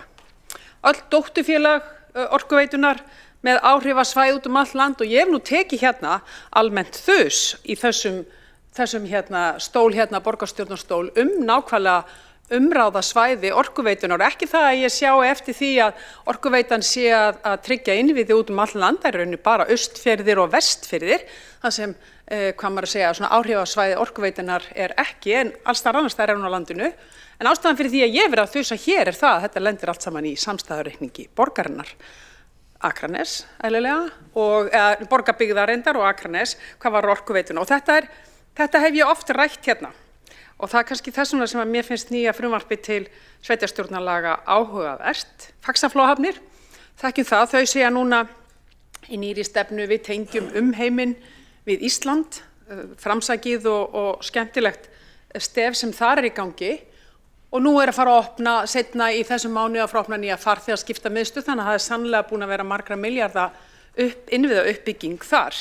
Nú, svo það stóra og góða fyrirtæki okkar félagsbústaðir, tryggja framboð af félagslegu leiguhúsnæði í Reykjavík og þetta nú eitt af þeim málum sem hafa ratað í forsíðu blaðana núna, þar sem að það hefur verið bent á þá að mér finnst það nú bara með réttu, ég bara að fá að taka undir með Samfylkingunni hvað það varðar, að auðvita á að benda á þann augljósu staðreynd að Reykjavík eina sveitarfélagið sem hefur verið að byggja samhliða verkalýðshreyfingunni fjölbreytt húsnæði. Þannig að mér finnst bara eðlilegt að benda á það en við þekkjum öll félagsbústaði og hvað áhrif það hefur á umgjörun okkur og hér hefur við rifist reikningsskilareglur og ég veit ekki hvað. bottom lineið með leyfi forseta, ég sé að sletta svona, að hér bara góð og vel rekin fyrirtæki og ársreikningurinn okkar hann sýnir það. En mig langar að draga fram frumvarpið. Það eru ákveðnar breytingar í þessu frumvarpi ef af verður og auðvitað eru einhverju núansar sem verið að tvíka til núna. En í fyrsta lagi á að hækka skuldaviðmið sem eykur þá náttúrulega svigrúm til fjárfestinga. Þetta getur verið mjög jákvætt en felur í sér aukna áhættu ef ekki gætt aðhalds og þá kemur eins og fjármálastefna borgarinnar klárlega vel inn og við höfum verið að gera góða hluti hvað það varðar. Í öðru lagi það að heimila ákveðna skuldir séu undanskildar viðmiðum. Það þýðir að framsetning fjármála getur breyst án þess að undirliggjandi skuldbindninga breytist neitt og í þriðja lagi verið að endurskoða flokkun félaga í reikningsskilum. Og þannig kannski liggur kjarni málsins. Ég pínu vandræðilega spennt yfir þessu. Þetta þýðir að við verðum kannski mögulega í framtíðinni með A-hluta, með B-hluta og með C-hluta.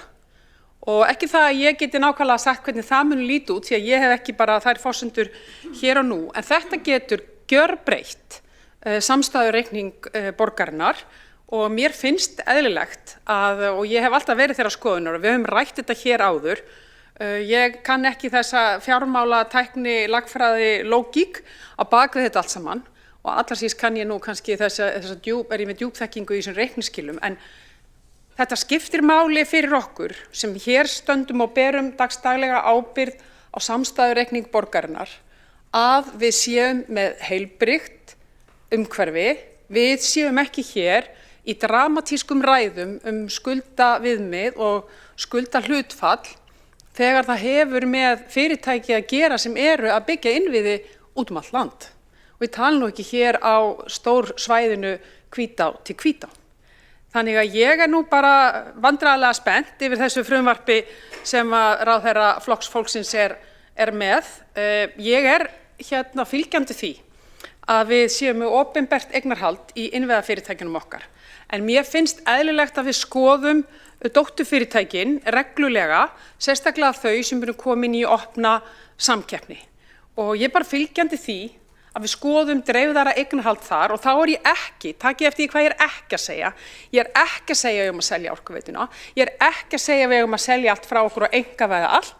Ég að segja að skoða og það finnst mér að vera verkefni framtíðarinnar hérna í þessum sal eða kannski frekar en í borgarráði. Við að skoða það hvernig við þróum þessi B-hluta fyrirtæki, þessi dóttur fyrirtæki Orkuveitunar áfram á að skoða dreifðara eignarhald á þeim. Mér finnst algjörlega eðlilegt að við skoðum það en mér finnst líka eðlilegt að borgin eigi stærsta hlutan að því. Þetta getur náttúrulega orðið gjörbreyting ef þetta verður A, B og C-hluti og ég ætla að fá taka undir með borgarfulltrúanum Alexandru Brím. Það skiptir máli að umræðan hér sé af ábyrgð og yfirvegum því að við höfum oft rætta hér. Dramatískar yfirlýsingar héðan eða skrýmslavæðing fjármála borgarinnar héðan hefur bein áhrif á markaðinn. Og það auðvitað löngu búið að skrýmslavæða borgina. Við berum allt þetta höfuðborgarsvæði á öxlunum. Það bara þannig og hverjum þar að kenna? Bara okkur sjálfum. Það bara retorikinn hérna inni, hún hefur verið þannig undanfarin ár með góðri hjálp einhverja fjölmiðla og skrýmsladeilda að þá það bara þannig að borgin að bera þessar byrðar.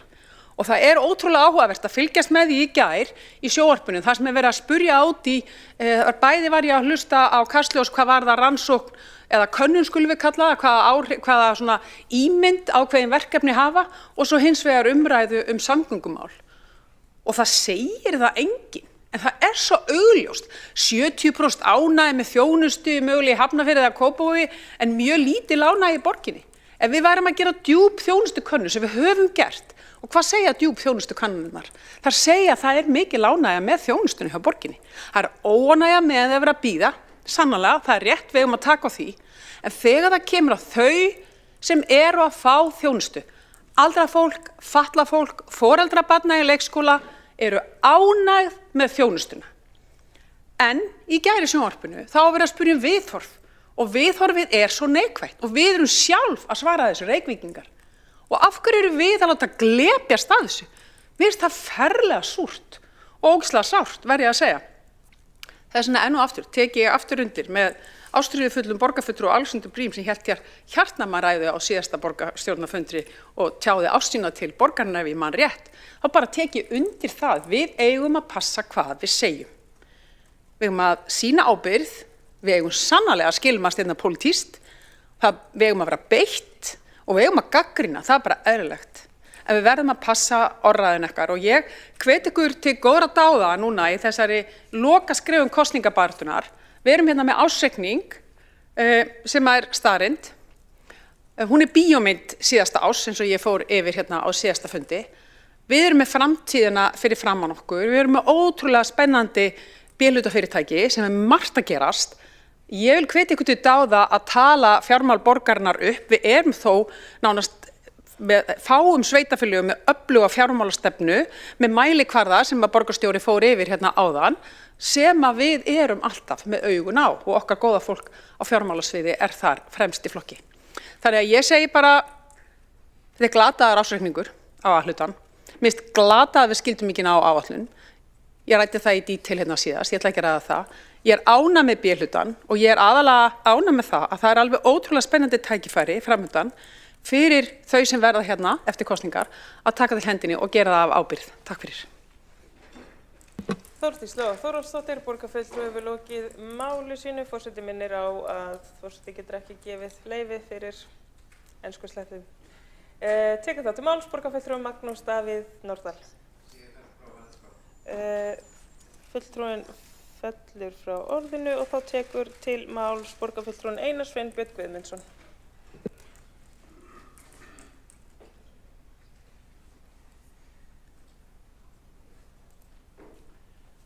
Forseti og ágæta borgarstjórn og aðrir áheyrendur. Það er búið að vera fræðilegt að hlusta hérna í dag og margar skoðanir í báðar áttir sem að hafa heyrst og ég sem fulltrúi lítils flokki í 5 flokka meirihluta, flokkur sem að nýtir það besta úr báðum áttum, get tekið til greina ýmislegt sem að fram hefur komið, alltaf jákvæða að sjálfsögðu og það ég bara er hérna sammála því sem að kom fram í máli borgarfulltrúa Þórdísar Lóu, Alexander Briem, varðandi það að við megum ekki tala niður eða skrimslavæða ársreikning eða borgina í heild, rekstur borgarinnar. En auðvitað náttúrulega, þetta er náttúrulega mjög, getur verið pólariserað umræða, þetta er alveg frá svartagalsrausi hér úr hægri áttum til hérna þess sem við erum að heyra núna.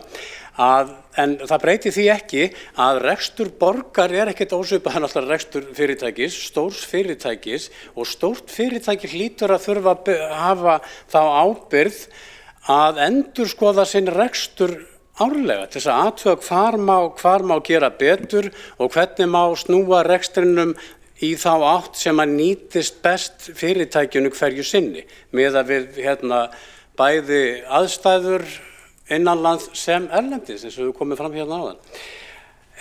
Það hefur gríðarlega mikill árangur nást á þessum stutta tíma þessa 5 flokka meirihluta og ég sem fulltrúi í þessum litla flokki fólksins, inn í þessum meirihluta, tek heilshugar undir þá að þetta hefur nást mikill árangur hefur nást á mjög stuttum tíma. Við hefðum gjarna viljað hafa 4 ár til þess að gera enn betur því að það er bara þannig að það þarf meira heldur en rúmt 1,5 ár til þess að gera þetta alveg skothelt. En að vísu þá verður ársreikningur borgar eins og Reykjavíkurborgar, hann verður aldrei skotheldur 100% og það er bara liggur í eðli þess að það verður aldrei hægt að lýsa yfir fullnaða sigri í jafnvægi, hvað varðar jafnvægi hagræðingar og þjónustu því að það bara liggur, það er sveitarfélagi í dag getur ekki verið að spara árum saman til að geta staðgreitt byggingu skólahúsnæðis eða annara innviða sem að sveitarfélag þarf að bregðast við hverju sinni, heldur þarf að taka yfirleitt lán fyrir því og það er bara þannig að lán eru svona eiginlega algjört skilyrði þess að hægt sé að fara í stærri framkvæmdir og það við horfum fram á mikla að það er gríðarlega mikil innviðarskuld sem að Reykjavíkurborg stendur frammi fyrir. Það var komið inn á borgarfulltrúi Skúli Helgason myndist á forgangsröðun uppbyggingu íþróttamannvirkja og þar þarf borgin að gera enn betur og við þurfum að forgangsraða fjármagni enn betur til að geta gert það með þeim sóma sem að þarf. Og líka varðandi bara gangstéttir, gatnakerfi og fasteignir og fleira í eigu borgarins sem að þarf að taka virkilega til skoðana hvernig hægt að bregðast við þeim skemmdum og þeirri kannski, hvað segir maður, vissuleyti skort á viðhaldi sem að hefur kannski verið í mörg ár sem að þarf að snúa við. Þetta kemur alltaf bara inn á það, það er ákveðin, það er sparnaður á fjármunum í því fólkin að huga vel að eignum borgarinnar, varandi myglu, raka og allt slíkt, þannig að það hjálpar til. Það er peningur sem kemur tilbaka eins og allt það fjármagn sem við leggjum í velferðamál og fleira, að þetta kemur allt tilbaka eins og komið fram. Það er ákveðin fjárfesting fólkin í því að huga að frístundum og tómstundum barna. Það er ákveðin mótvægis aðgerð við vandamál og lengingum biðlista þegar fram í sækir. Þannig að allir þessir fjármunir þeir koma tilbaka á einn eða annan hátt. En það breytir því ekki heldur að skuldir borgarinnar eru miklar og það er kannski umfang og eðli borgarinnar, eða bara stækkun borgarinnar undanfarin ár sem að hluta til alltaf skýrir það með þeim framkvæmdum sem að þurft að fara í á þessum tímabili. Og það þarf að takast á við það, lækka skuldir og fleira. Og það þarf líka að það má gera enn betur í rekstri borgarinnar. Það liggur alveg ljóst fyrir.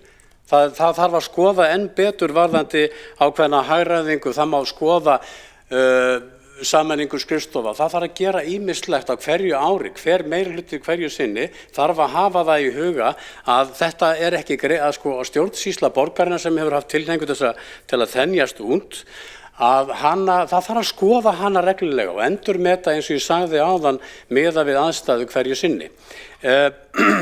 Ég persónlega var með ákveðnar hugmyndir svona að ganga kannski örlítið lengra í svona ákveðni skipulagsbreytingu eða hagræðingu á ákveðnu sviði en það var ekki alveg vilji fyrir því. Þetta er stuttur tími og sviðin standa vel eins og við komum fram í ársreikningskynningunni hjá Heiðu borgarstjóra hérna áðan að svo má líka huga því að getur verið að við þurfum að hugsa þetta einhvern veginn öðruvísi. Hérna áður fyrir þá var ákveðin svona miðlægur sjóður sem að vera að veita úr í stað þess að veita beint á sviðin sjálf. Það hafi verið umræður upp það hvort að mætti skoða slíka hluti einhvern veginn, taka það áfram til þess að, en þetta leiðir alltaf því að finna bestu lausnina hverju sinni og það er mjög mikilvægt fyrir Reykjavíkurborg sem að er að þessari stærðargráðu og er þessi mikli þjónustu veitandi í á Íslandi á höfuðborgarsvæðinu. Að ég tek líka undir það með borgarfulltrúa Þórdísi Lóu hérna áðan að þessar kannanir gefa ekki alveg raunsanna mynd af dýpt og umfangi þeirra þjónustu sem borgin er að veita og borgarbúar eru ánægðir með. Og svo má ekki gleyma því heldur að þakkir til starfsfólks borgarinnar sem að hefur staðið sig gríðarlega vel í því að þjónusta borgarbúa og bara hlúa að rekstri borgarna með sínu vinnuframlagi og öllu því. Það hafa verið upp raddur há veikindahlutfall og fleira og það verður líka að hafa í huga að stór hluti þjónustu borgarinnar byggir á því að eins og það eru fólk sem að vinnur á leikskólum, það sem eins og allir vita, þar eru allar umgangspestir sem fara þar í gegn og eðlilega veikist fólk meira, starfsfólk í slíkum aðstæðum heldur en einhver staðar lokaðinn á skrifstofum annar staðar. Þannig að það gefur auga leið að það eru alls konar breytur sem þarf að taka inn í þessa mynd til þess að hægt sé að skoða þetta í svona raunsönnu samhengi. En ég bara enn og aftur, ég og minn flokkur fólksins sem að nýtir það besta úr báðum áttum að sjálfsögðu að við viljum taka þetta enn lengra, við viljum gera betur í svona ákveðni ég minna á það, til dæmis stór fyrirtæki er að hagræða sameina skrifstofur sem komið inn á áðan og líka það til að stytta boðleiðir, auðvitað þarf að skoða millistjórnarlag og fleira og þannig að við getum fengið meira fjármagn nýtt í það sem þess er þörf hverju sinni. Einar Sveinbjörn Guðmundsson, borgarfulltrúi, hefur lokið máli sínu og Sabína Lefskov, borgarfulltrúi, tekur næst til máls.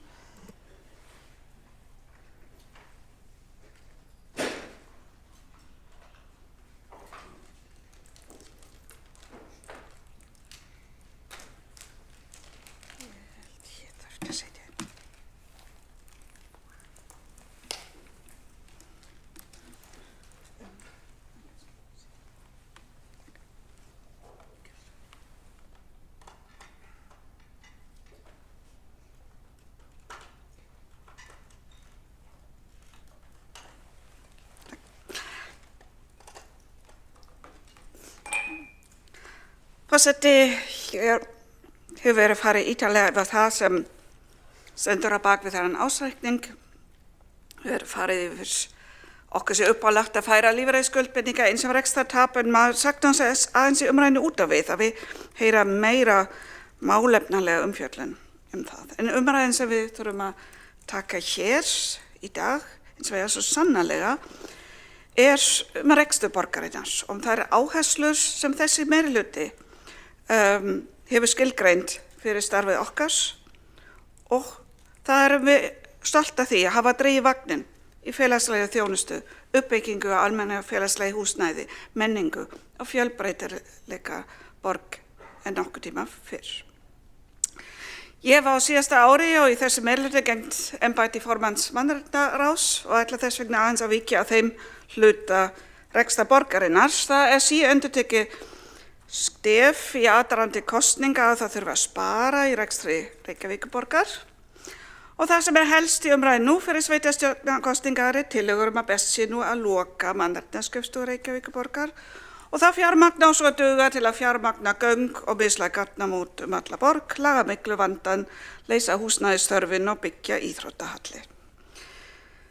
Breytingar má alltaf gera og það höfum við gert. Við sameinum strax í byrjun kjörtímabils undir síðastu þá verandi meirihluta ofbeldisvarnarnefnd inni í mannréttindaráði og sameinum svo áfram undir nýja meirihluta aðgengisnefnd í málefnum fatlaðs fólks, öldungaráð og fjölmenningaráðið inn í sem sagt mannréttindaráði.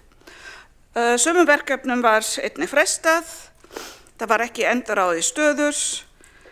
Þannig að rekstrarinn dróst töluvert saman og skilaði 76 milljóna afgangi.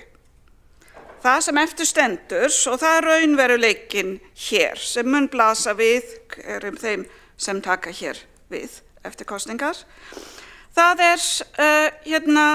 raunveruleikinn að stóra ekki umfangsmesti hluti þeirra verkefna sem starfsfólk mannréttindaskrifstofunnar sinnir lögbundin og þau verkefni þarf gott sem að vinna. Það að færa starfsfólk til eða ráða nýtt verður ekki og verður aldrei spartnaður, heldur miklu frekar líklega kostnaðarauki. Slíkar stakar tilfærslur hafa áður því miður ekki alltaf gengið vel. Allt tal að leggja þetta alveg niður einfaldlega blekking, allt tal að færa það undir velferðarsvið og spara þar með gífurlega fjárhæðir einfaldlega blekking. Umsjón með lögbundnum hlutverkum og verkefnum í málaflokki jafnréttis og mannréttinda bæði skilvirkari og hagkvæmari ef sértæk þekking og starfsemi til staðar sem leið nýtist öllum sviðum borgarinnar. Undir það falla til dæmis samráðsverkefni við notendur fatlaðs fólks og hagsmunasamtök eldra fólks. Þessum verkefni ekki hægt að vísa einfaldlega undir velferðarsvið eða önnur ráð vegna þess að það eðli eftirlits hagsmunaaðila að þetta samtal sé vistuð á öðrum stað en það sem veitt þjónusta. Með fullu virðingu fyrir þjónustu velferðarsvið þá það líka hluti af staðalmyndum að öll málefni fatlaðs fólks eða eldri borgara sé velferðarmál. Það jafn oft skipulagsmál sem við ræðum þarna, skólamál, þátttöku í menningu og íþróttum og svo framvegis. Í raun það ákveðin vanvirðing í því að horfa á fatlað fólk eða eldri borgara ekki sem sjálfstæða manneskju með fjölbreytta þarfir, áhugamál og réttindi, heldur einungis notendur þjónustu vegna stöðu sinnar. Fleiri verkefni sem annaðhvort lögbundin eða fest í samþykkti stefnumótun borgarinnar eftirfylgni með jafnréttisáætlun samkvæmt lögum jafna stöðu og jafnan rétt kvenna og karla. Regnbogavottun sem aðalverkefni sérfræðings í hinsegin málefnum aftur eitthvað sem þarf að þjónusta alla borgina, þar til dæmis sundlaugar og skólar undir. Eftirfylgni með stefnum fjölmenningarborgina sem var samþykkt hér einróma og samráð við innflytjendur en þar hafa einmitt samskiptaleiðir minnkað gífurlega af hálfu ríkisins með því að leggja niður fjölmenningarsetur og ráðgjöf fyrir innflytjendur hjá mannréttindaskrifstofu þar. Alþjóðlegt samstarf á borð við Intercultural Cities eða Nordic Safe Cities starfrækt á þessari skrifstofu þar sem samtal við hin Norðurlöndin á sér stað öryggi í borgum, ofbeldisvarnir og ógnir við lýðræði. En það sem flokka helst undir þjónustu við innflytjendur sem kemur fram í í ásreikning með heilar 13 milljónir og nú þegar 50% undir áætlun. Ofbeldisvarnamálin eru undir og undir það falla útköll vegna heimilisofbeldi 55 milljónir, samstarfsverkefni saman gegn ofbeldi eða stuðningur borgarinnar við bjargarlið, heila 10 milljónir. Jú, þetta mætti spara. Ef við erum sammála að ofbeldisvarnir eru óþarfi og heimilisofbeldi ekki lengur verkefni sem skiptir máli fyrir borgina. Ég hef ekki tölu á því hversu oft ég hef heyrst í þessum salsetninguna með leyfi forseta, Reykjavík er höfuðborg Íslands og ætti að sjá sóma sinn í því að. Til stuðnings við hvaða mál sem minnihluti hefur lagt hér fram sem ekki talin lögbundin eða grunnþjónusta. Jú, forseti, Reykjavíkurborg er höfuðborg Íslands og að mínu mati á hún að vera leiðandi í málaflokkinu, jafnréttis- og mannréttindamála. Þetta er nefnilega líka útflutningsvara. Þetta er söluvara Íslands, þetta er ímynd Íslands sem verið að rækta í öllum kynningarefnum. Ég tel að við ættum að vera stolt af því að Reykjavík sé borg fyrir öll, þar sem fólk á að njóta sín til fulls, óháð uppruna, trúarbrögðum, kynhneigð, kynvitund, aldri, fötlun eða annarri stöðu. Hvað segja þetta fólk sem nú sækist eftir völdum í borginni að kalla það starfsfólk sem sinnir vernd íbúa og starfsfólk borgarinnar frá ofbeldi og mismunun fitula sem þarf að skera burt? Þeir sem hér sitið og eru í kosningabaráttunni haldu þessu fram, þið viti betur, þið viti að hér hefur verið sparað og lagt saman eins og hægt er, þið viti að flest sem eftir er hvort sem er lögbundið og að færa þetta undir eitt svið myndi veikja lýðræðislega samtalið verulega. Þið viti að þau verkefni sem eru ekki lögbundin eins og ofbeldisvarnir, málefni hinsegin fólks eða innflytjandi eru gífurlega brýn. Og þið viti að jú, kannski er hægt að kroppa nokkur atkvæði af öfgahægri og mannfjandsamlega hreyfingum með þessu tali, en þið eru að styrkja þau með því að gera lítið úr lýðræði og mannréttindum, en það þurfa þau þá að gefa í.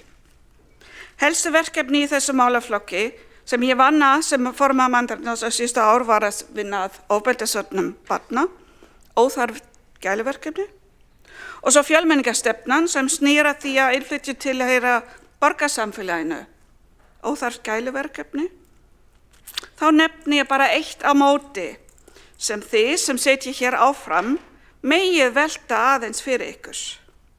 Hér eiga á næstu 5 árum að fara fram mestu framkvæmdir sögunar innan borgarmarka.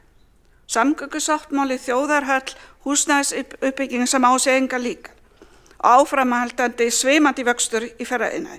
Er einhver hér sem hefur í eitt augnablik hugað því hver á einlega að vinna þetta allt saman? Á Reykjavík að vera eins og Katar? Eigum við að byggja okkar íþróttavettvangi svona? Viljum við vera svoleiðis samfélag? Sparnaður á mannréttindum jaðarsettra hópa er líklega versta fjárfesting sem hægt er að hugsa sér. Þessi ástreikningur forseti sýnir að við höfum sinnt þessum málaflokki af ábyrgð og með árangri og ég geng sátt frá borði með verkin mín á síðasta ári. Sabine Lefskov, borgarfulltrúi, hefur lokið máli sínu og Árelía Eydís Guðmundsdóttir, borgarfulltrúi, tekur næsti máls.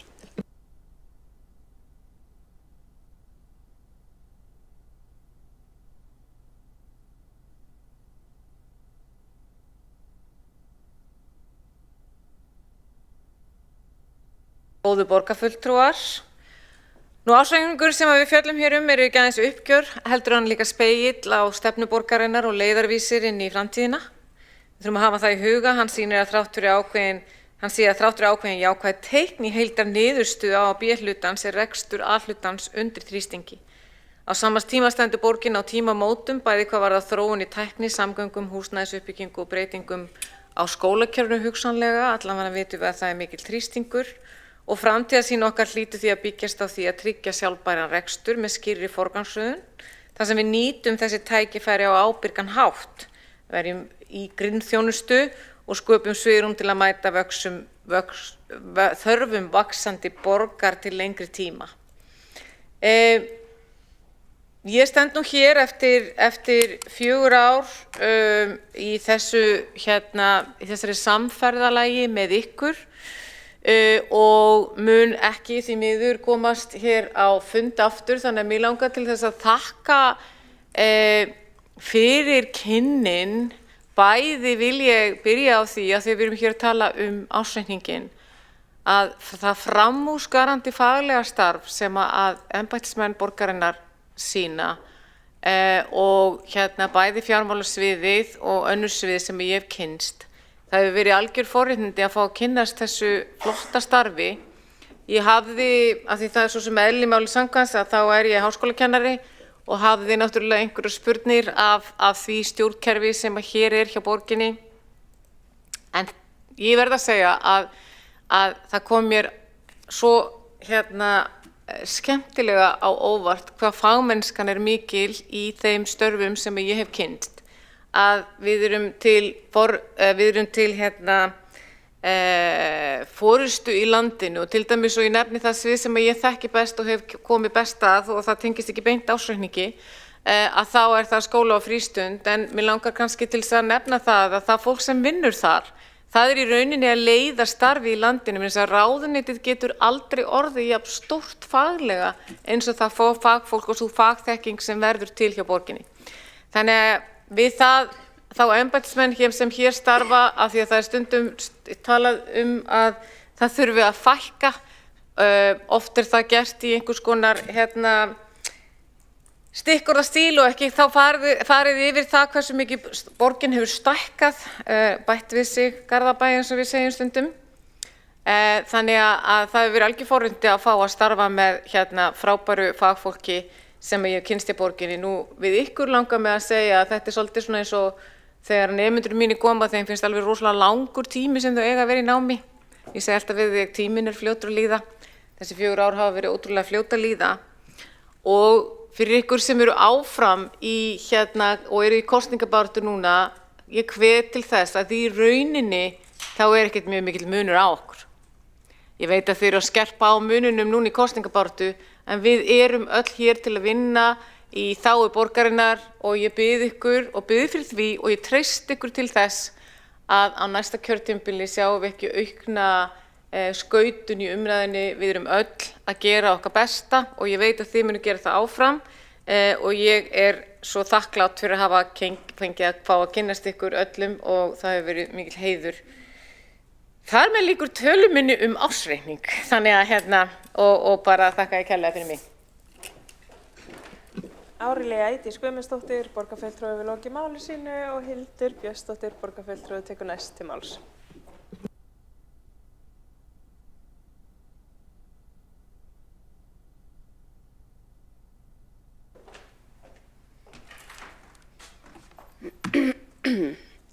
Forseti, ágæta borgarstjórn, við erum hér í síðari umræðu ársreikning Reykjavíkurborgar vegna ársins 2025 og við fyrri umræðu fór ég yfir helstu sjónarmið okkar sjálfstæðismanna, svo ég mun nú bara stikla á stóru hér í dag.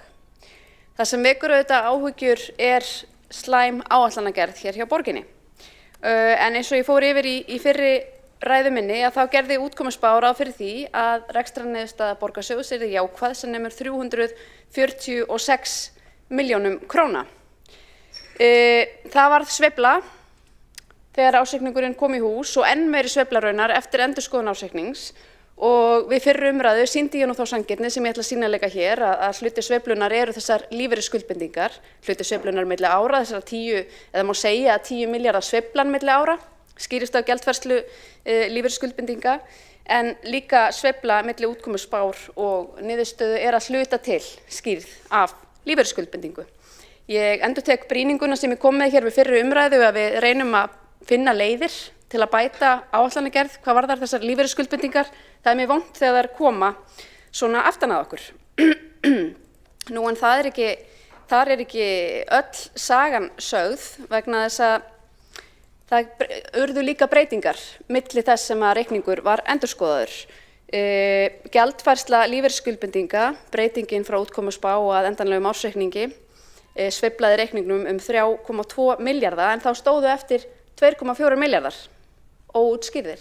eða útskýrðir en óútskýrðir, svona áður en lengra er haldið. Og það sem gerist þar er að við sjáum til að mynda, og þetta höfum við fjallað áður, að það eru 900 milljónir sem ekki komið inn í ársreikning fyrir en eftir endurskoðun.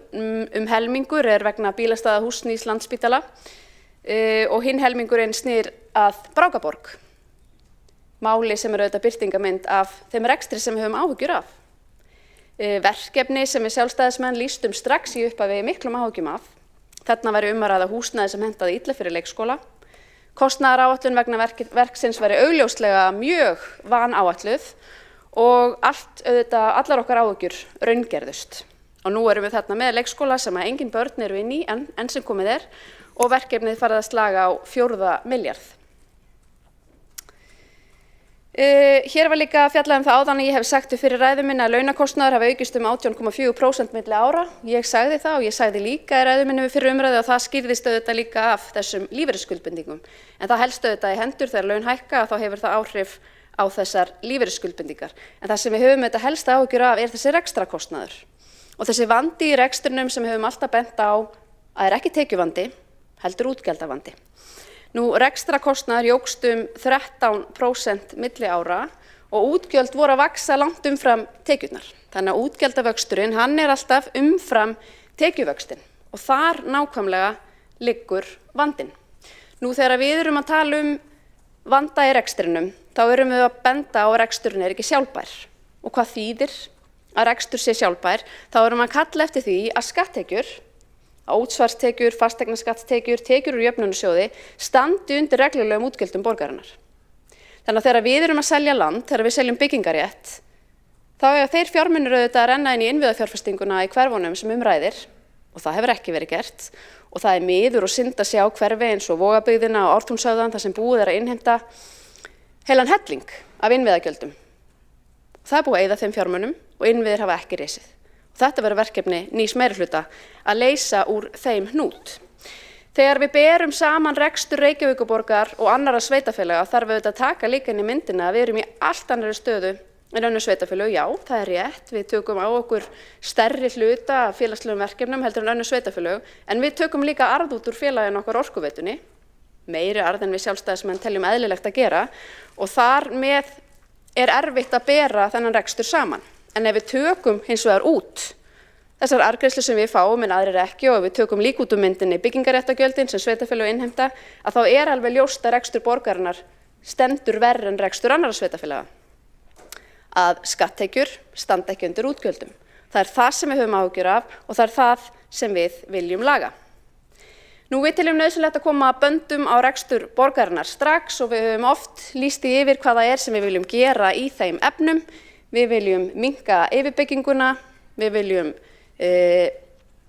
greiða niður skuldir, hefja skipulega niðurgreiðslu skulda, útvista verkefnum og selja eignir sem við teljum ekki eðlilegt að sveitarfélag eigi.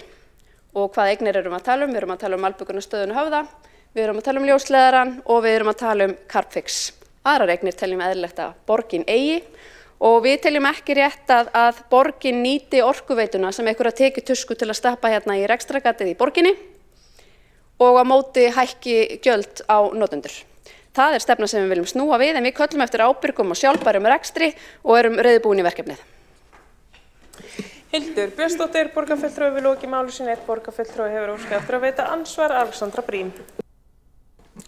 Forseti, já, ég ætla nú kannski bara rétt að nefna það að hlutfall launakostnaðar er að dragast saman sem hluta af tekjunum okkar og mér finnst það ekki endilega heldur sanngjarnt að ætla að taka út fyrir sviga bæði hagnað af lóðasölu og arðgreiðslur.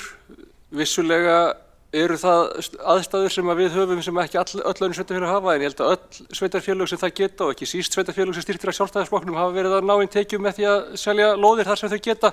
Ég held að við séum ekki eina sveitarfélagi sem að geri það og það er bara eðlilega eina fjármögnunarleiðin sveitarfélaga. Við eigum líka stórar eignir sem við höfum þau að hlaupa undir bagga með eins og Orkuveitunni og Reykjavíkurborg tók á sig töluverðan skuldabagga með þeim eftir hrunið og ég held ekki að það sé ósanngjarnt heldur að við fáum einhverja tekjur tilbaka af fjárfestingu sem við höfum sannarlega ráðist í. Hvað segir maður? eigendur stórra fyrirtækja væru líka miklu fátækari ef við teljum ekki með fyrirtækin sem þeir eiga, en ég held við teljum með fyrirtækin sem þeir eiga þegar við metum hver fjárstaða þeirra. Við eigum þessi stóru fyrirtæki sem að geta greitt okkur arð og það er hluti af okkar fjármálalegu aðstæðum. Það er ekkert ósakant við það. Alexandra Briem, borgarfulltrúi, hefur lokið við að veita andsvar og svara þá andsvari Hildur Björnsdóttir, borgarfulltrúi. Forseti, ágæta borgarstjórn, það getur verið eðlilegt að greiða eðlilegan og skynsamlegan arð út úr orkuveitunni, en það sem við hins vegar séð gerast er að borgin fer fram, gerir ríka arðgreiðslukröfu á orkuveituna, jafnvel á árum þar sem að rekstrarniðurstaðan er verri en áætlanir gerðu ráð fyrir, og við sjáum nýjasta dæmi þar sem veitur þurfa að hækka hjá sér gjaldskrár ríflega vegna þess að framundan eru miklar innviðafjárfestingar sem hafa blasað við í langan tíma og eina leiðin til að standa undir þeim er að hækka gjaldskrár og ráðast í miklar lántökur vegna þess að borgin tekur svo mikið út í arð. Þetta liggur fyrir. Ég er ekki að gera athugasemdir við það að borgin selji land og afli tekna með þeim hætti. En það sem ég er að benda á er að tekjurnar af byggingaréttargjaldinu eiga almennt í eðlilegu árferði að renna inn í það verkefni að byggja innviði í þeim hverfum þar sem að uppbygging fer fram. Og ég nefndi 9 hverfin Vogabyggðina á Ártúnshöfðan, þar sem eru komnir íbúar en engir innviðir. Og borgin er nú þegar búin að spandera öllum fjármununum sem voru innheimtir í byggingaréttargjöld af þessum svæðum. Þannig ég hef ágjörð því hvernig á að standa undir innviðauppbyggingunni. Hildur Björnsdóttir, borgarfulltrúi, hefur lokið við að svara andsvari og veitir andsvari öðru sinni Alexandra Briem, borgarfulltrúi. Forseti, já, fyrir að fyrsta vil ég benda á það að gjaldskrárbreytingin hjá veitum var uppsöfnuð þörf og við megum ekki lagalega séð greiða með því inn í það ef ég er ekki að fara með rangt mál. Það verða að breyta gjaldskrárinni sinni til þess að vera sjálfbær og það er búið að fara yfir það í löngu máli af hverju þessi aðferð var farin að reyna að endurspegla betur raunverulega notkun í því hvernig þetta var útfært. Hvað varðar tekjur á sölu lands, þá er það alveg rétt að það þarf að haldast betur í hendur. Við erum til dæmis komið með mjög gott líkan núna sem við getum notað til að spá fyrir þörf á innviðum og skólabyggingum og svoleiðis með hverfum.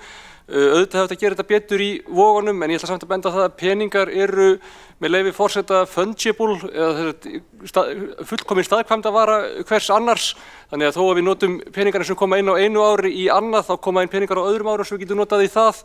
Við klárlega fjárfestum í skólainnviðum fyrir Vogabyggð, það er engin spurning um það.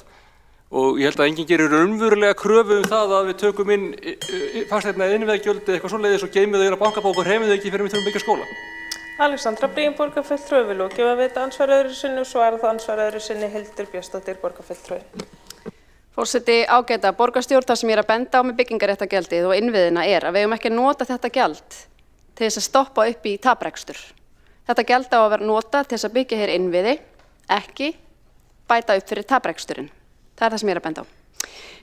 Varðandi veitur, og þá kom það nú bara fram hjá veitum sjálfum að megin rökin fyrir gjaldskrárhækkuninni voru að stórum hluta tengd uppbyggingu og viðhaldi innviða. Þau sögðu að samfélagi var að stækka, orkuþörf að aukast, það kallaði á viðhald og miklar nýframkvæmdir og þetta þurfti að gera, svo hægt var að standa undir fjárfestingu til framtíðar. Og það eru þetta miklu leyti vegna þess að það eru 6 milljarðar á ári hverju sem eru teknir út úr orkuveitusamstæðunni. Ef það væri hins vegar ekki gert, þá væri meira fjármagn til staðar til að standa undir þessari innviðauppbyggingu og lántökuþörfin væri minni. Hildur Björnsdóttir, borgarfulltrúi, hefur lokið við að veita andsvar öðru sinni, telst þá andsvörum lokið undir þessa ræðu og Hjálmar Sveinsson, borgarfulltrúi, tekur næstur til máls.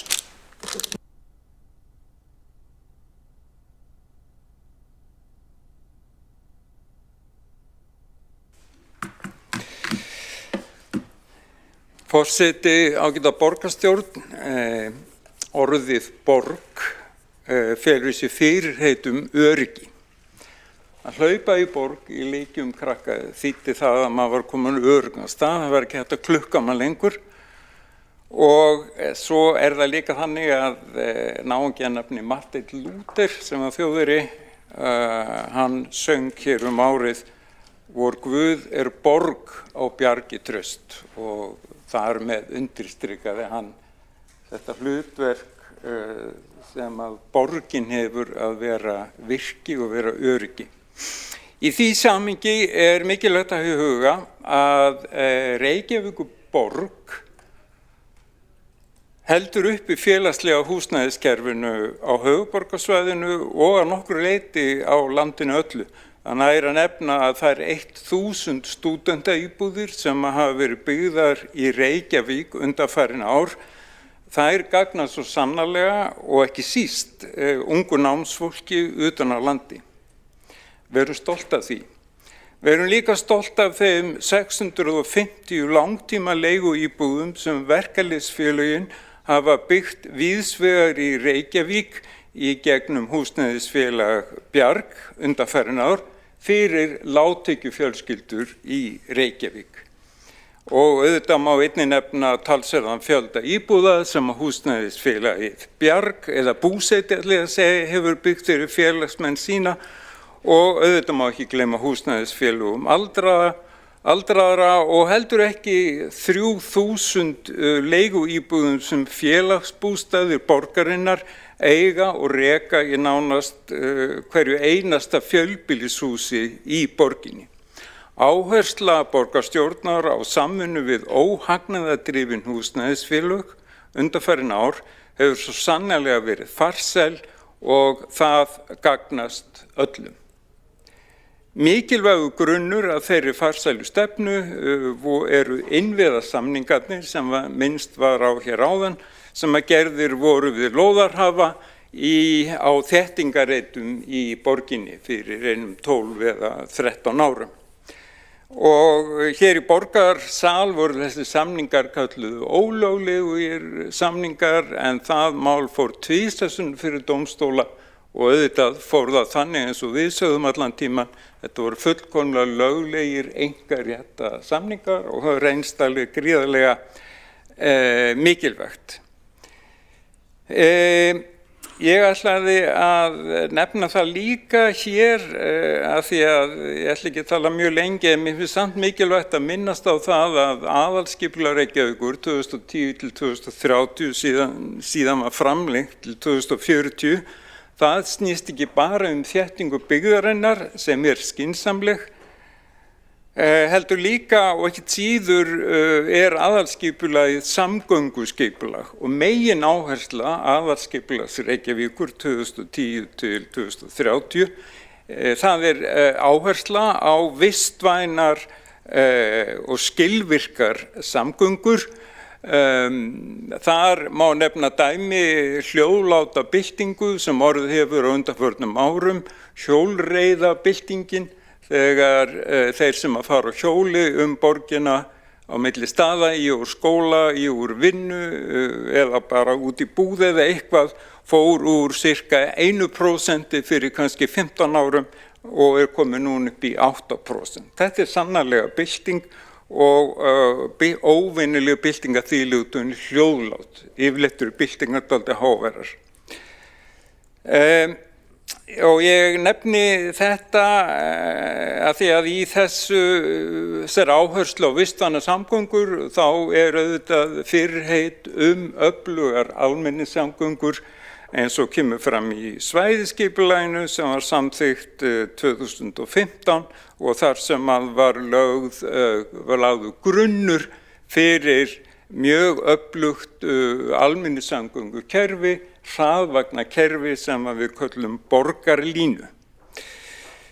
Og margt annað mætti nefna en ég ætla að nefna sem að mér finnst að mætti alveg tala oftar hér í þessum sal. Reykjavík menningarborg. Reykjavík hefur frábær leikhús, frábær söfn og listasöfn, bókasöfn og eiginlega heimsþekkt fyrir stórkostlega tónlistarsýnu. Reykjavík leikskólaborg, grunnskólaborg og háskólaborg og við getum svo sannarlega verið stolt af því og þar ætti að liggja og liggur mikill metnaður allra þeirra sem hér búa. Og að því að við erum að tala fjármál á þessu fundi þá ætla ég að bekenna þar lit. Borgin stendur mjög vel fjárhagslega miðað við önnur sveitarfélög á landinu og raunar næstum öll sveitarfélög landsins. Lykiltölur skuldahlutfall, veltuhlutfall frá rekstri og skuldir og íbúa staðfesta það svo ekki verður villst. Það verður margoft verið sýnt fram á það áfram Reykjavík. Þá hefur borgarfulltrúinn Hjálmar Sveinsson lokið máli sínu og næstur á mælendaskrá Kjartan Magnússon borgarfulltrúi.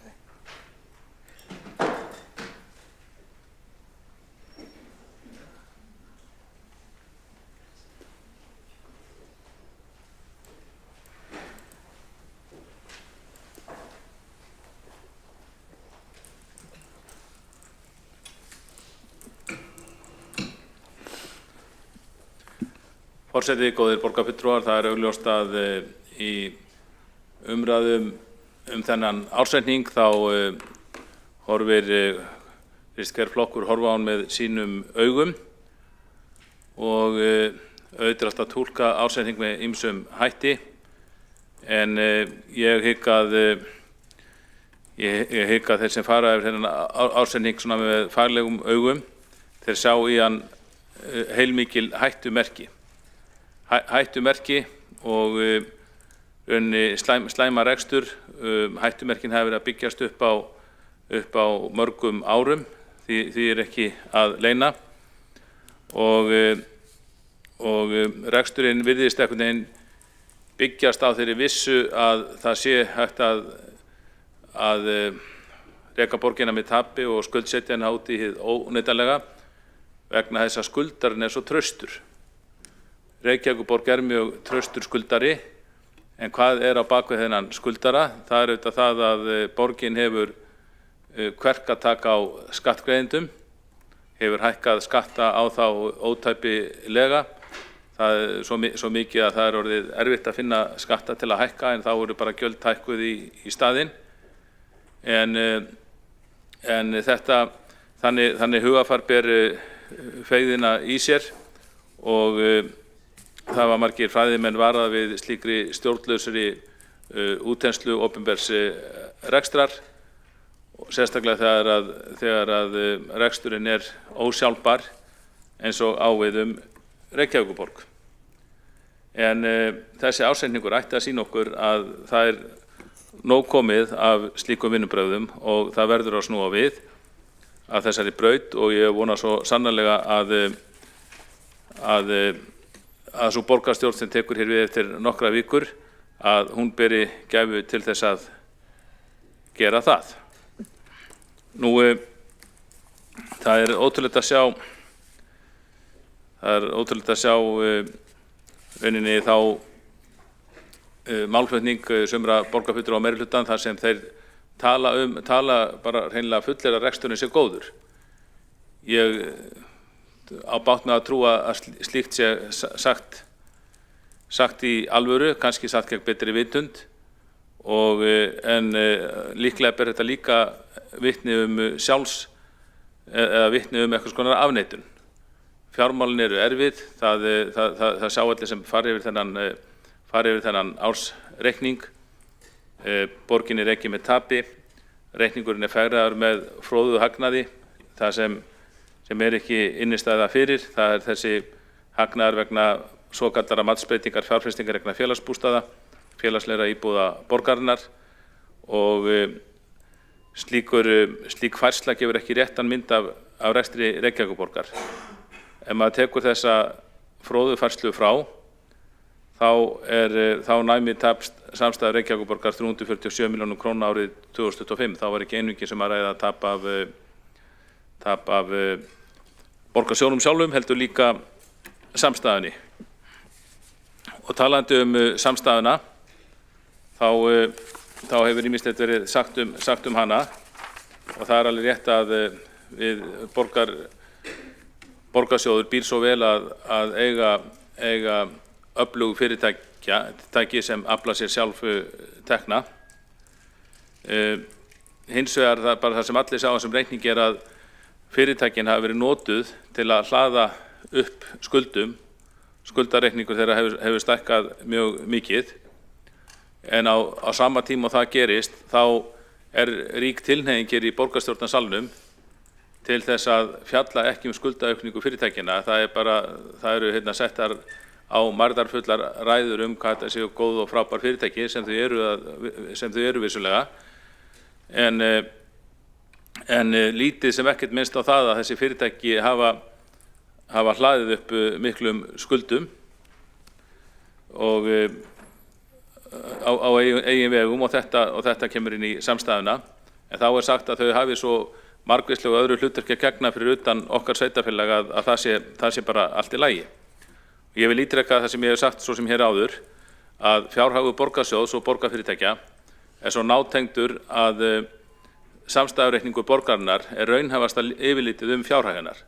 Við þekkjum það bara ef við setjumst á, ef við myndum nú fara að sækja aðalhluti stórfyrirtækja sem gjarnan eru með samstæður og fyrirtækja samsteypur, að það aldrei á slíkum aðalfundum skautað framhjá skuldum dótturfélaga.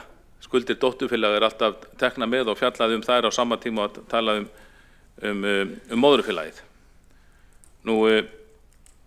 En hér hins vegar lögð áhersla á A-hluta, það er að segja borgarsjóð, en menn forðast umræður B-hlutan eins og heitan eldinn. Ég vil alls ekki gera lítið úr mikilvægi þess að fjalla rekstur og skuldir A-hlutans.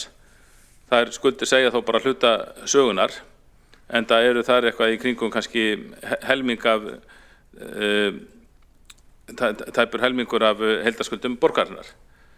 Kannski allir skuldir A-hlutans ekki 40% af heildarskuldir borgarinnar og fyrirtækin séð með 60%. Og þegar að þessi samstæðureikningur skoðaður, þá kemur mjög vel í ljós og maður skoðar þessa heildamynd, að skuldahlutfall Reykjavíkurborgar hið langhæsta meðal sveitarfélaga á höfuðborgarsvæðinu. Og það ekkert að halda því fram að skuldir B-hlutan skipti ekki máli, því undir honum séu fjárhagslega sjálfstæð borgarfyrirtæki sem afli sjálf tekna og muni þannig sjálfstanda undir lánum sínum. Þessi fullyrðing stenst ekki skoðun. Borgarsjóður ber ábyrgð á skuldum borgarfyrirtækja í samræmi við eignarhlut sinn og sum borgarfyrirtækin rekin með beinum fjárframlögum úr honum. Áratugaskeið hafa miklir fjármuni verið færðir frá ýmsum borgarfyrirtækjum til að bæta stöðu borgarsjóðs. Að mestu leyti með arðgreiðslum en líka með tilfærslu eigna og það mikilla eigna. Og eins og ég sagði þá nema skuldir tveggja borgarfyrirtækja, Orkuveitunar og Félagsbústaða langþyngst í þessu skuldareikningi og þessar skuldir hafa vaxið hratt og eru nú komnir vel yfir 300 milljarða króna samanlagt. 330 til 340 milljarðar króna. Ólíklegt að þessi fyrirtæki geti greitt niður skuldir sínar svo nokkru nemi án þess að borgarbúar finni verulega fyrir því, til dæmis með gjaldskrárhækkunum á leigu eða samdrætti í þjónustu. Þetta allt saman nátengt. Orkuveitan, það má segja svona með við verðbólgu að skuldir Orkuveitunar standi í stað á milli ára sem auðvitað miklu skárri kostur heldur en að þeim myndu vaksa.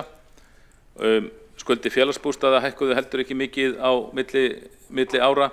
Það kannski komið að einhverjum tólmörkum metamenn varðandi það að fjármagna sig á markaði. Og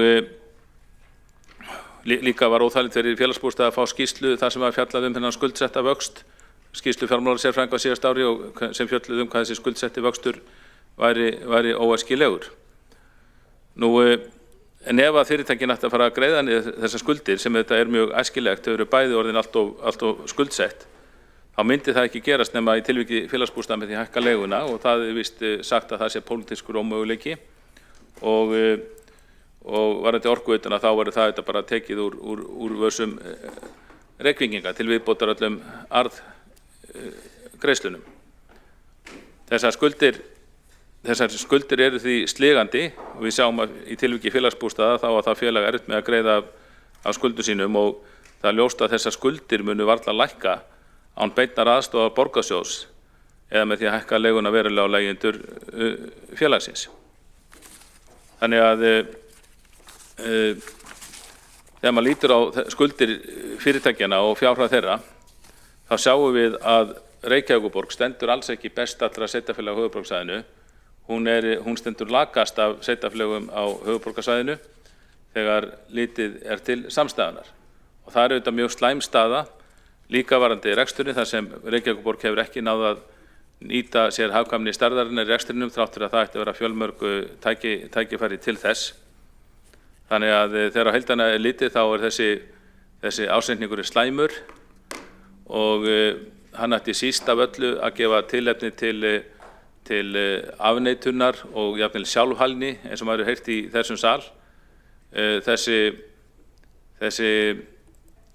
ársreikningur ætti miklu frekar að vera eins og, ef maður segir óvirðulega, spark í rassinn fyrir borgarfulltrúa og færa þeim heim sanninn að nú verði borgarstjórn að taka sig á og taka ærlega til í rekstri borgarinnar og hefja niðurgreiðslu skulda eftir langt skuldsetningar tímabil.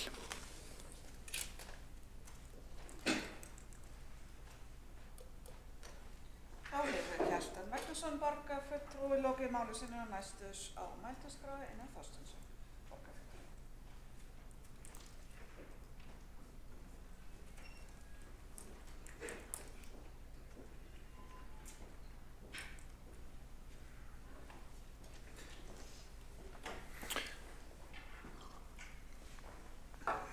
Forseti, ágæta borgarstjórn, ég hélt nú ræðu hér ásamt öðrum oddvitum á síðasta borgarstjórnarfundi og sagði nú kannski þar helst það sem ég hef að segja þennan ársreikning. En það gríðarlega mikilvægt að við sýnum aga í rekstri borgarinnar og mér finnst við almennt séð hugsa alltaf skammt. Það að segja of stutt fram í tíman þegar við erum að taka fjárhagslegar ákvarðanir og við vitum öll að það gríðarleg uppbygging framundan sem að ekki fjármögnuð nema hluta til með lánum og ef að við eigum ekki fyrir hlutunum þá erum við að fjármagna þetta með allt og dýrum hætti á dýrum lánum. Þannig að við þurfum að eiga dálítið borð fyrir báru og hér alltaf einhvern veginn markmiði bara sem kannski eðlilegt að skila þessu réttum yfir núllið til þess að líta vel út en við þurfum að gera miklu betur en það og svo þurfum við líka að draga fyrir stundum.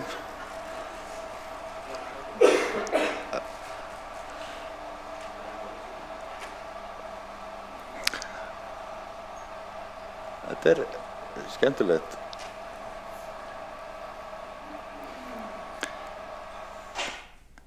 Sko, þetta allt annað líf. Við þurfum að fara að borga niður skuldir og við þurfum að borga niður skuldir til þess að geta ráðist í þessa fjárfestingu sem framundan. 100 milljarðar bara á næstu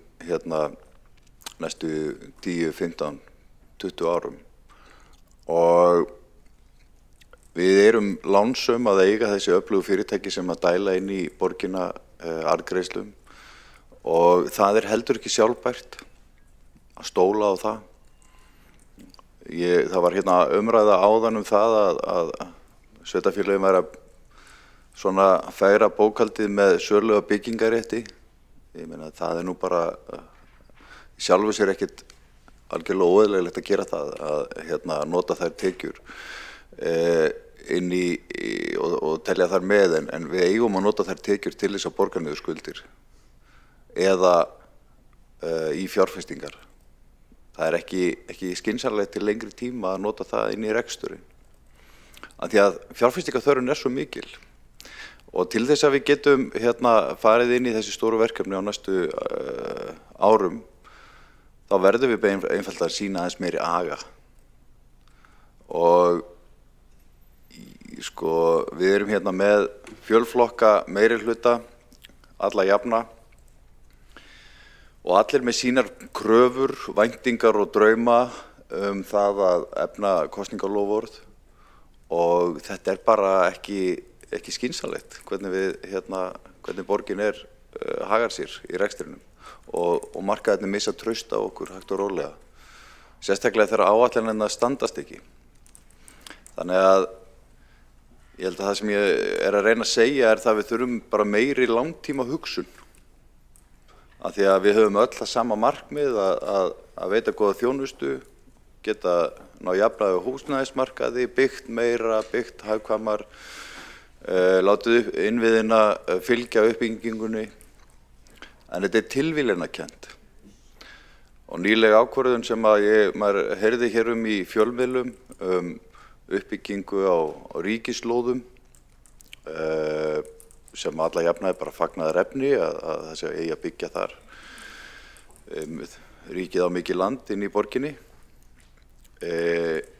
En þetta mikið til bílastæði í grunninn og svo þetta inn í hverfum sem eru gróin eins og í Laugardalnum og þar eru skólarnir fullir af börnum, geta illa tekið við fleiri börnum og það eru mikla framkvæmdir inn í þessum skólum öllum fyrirhugaðar.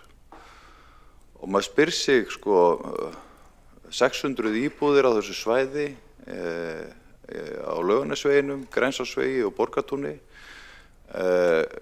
Vissulega má skoða það að byggja á þessum reitum þegar innviðirnir taka við en við erum í þeirri stöðu með þessi skóla eins og þið vitið alltaf að þeir eru sprungnir og þeir eru allir miklaðir.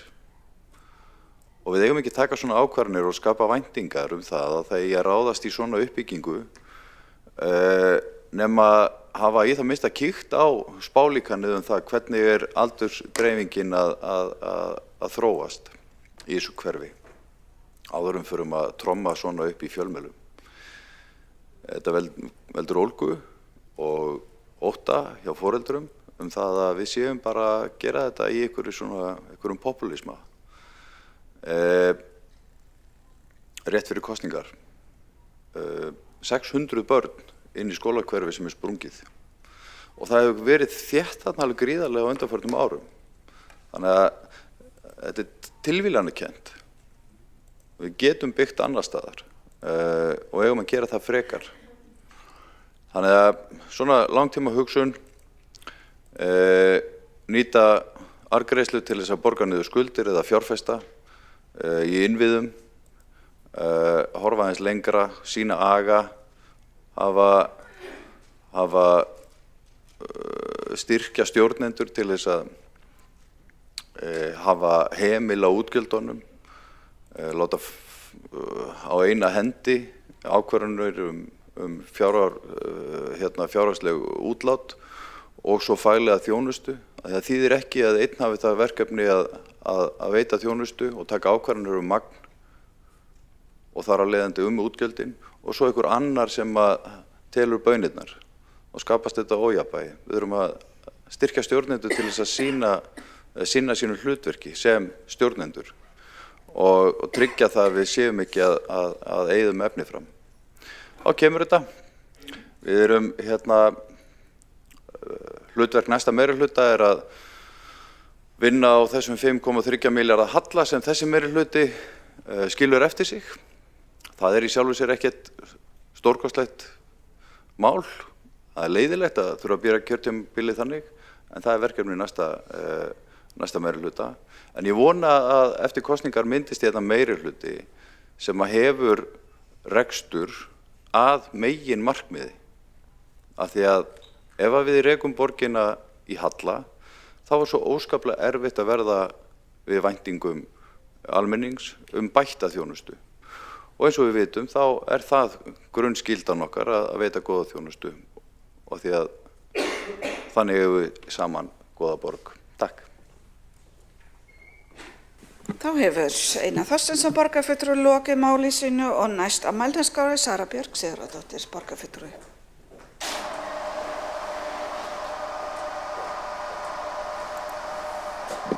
Sjálfstæði vilji hérna fyrir aftan mig?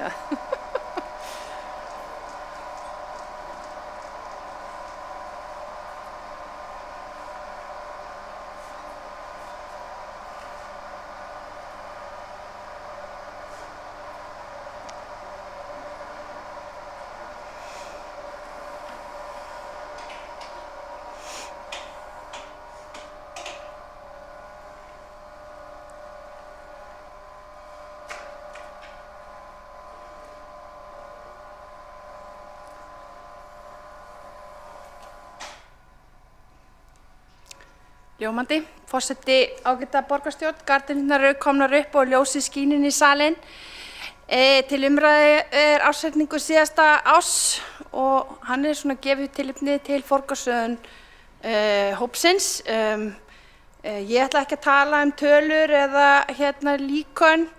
Mér langar að horfa á börn og horfa á samspil velferðar, skóla og menningar og íþrótt út frá börnum, ekki tölum. Ég er nefnilega svo heppin að hafa setið í 3 ráðum sem tengjast farsæld barna á kjörtímabilinu, skóla- og frístundaráði, velferðarráði og menninga- og íþróttaráði. Og það er ótrúlega sterkt farsældarnet sem er í Reykjavík, sem grípur börnin og fjölskyldur þeirra með snemmtækri íhlutun og stuðningi, og flaggskipið okkar Betri borg fyrir börn er einstakt, þó ég að fullera, einstæð þjónusta sem sinnt er á vettvangi bassis í hverfum og skólum borgarinnar. Og markmiðið er að grípa börnin snemma, styðja við fjölskyldur og tryggja aðstæður barna að þau séu örugg og þau fái stuðning. En velferð barna snýst ekki bara að bregðast við einhverjum vanda, hún snýst líka að skapa tækifæri og þess vegna er menning og íþróttastarf sem er í rauninni 3. stoðin í lífi barna og hún skiptir svo ótrúlega miklu máli. Umfang Reykjavíkurborgar í menningar og íþróttastarfi nemur 21 milljörðum króna á síðasta ári. Þannig að 21 milljarður fara í sundlaugarnar okkar, styrkjum til íþróttafélaga, við erum með útimannvirki, við erum með innimannvirki, við erum með bara einstaka þjónustu sem að snýra börnunum okkar í skipulögðu íþrótta- og tómstundastarfi.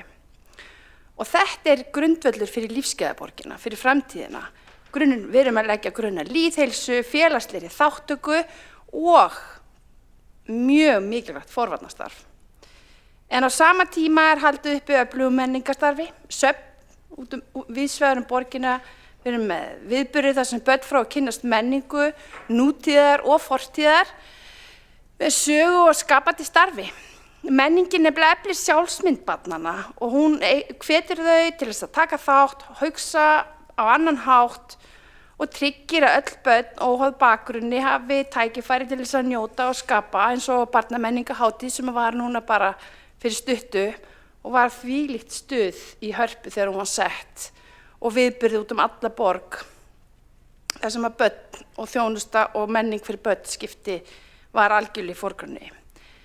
En þess vegna velti ég fyrir mér hvaða grunnverkefni eru, hvað eru lögbundin verkefni. Við erum talað það hefur orð og ræðumönnum verið talað grunnþjónustu, lögbundin verkefni, hvernig virkar þetta eiginlega svona í stóru myndinni. Því að þegar við erum að tala farsæld barns þá vinna þessar grunnstoðir nefnilega saman og við erum að skapa til framtíðar sterka og heilbrigða einstaklinga sem taka við keflinu inn í þessum sal meðal annars.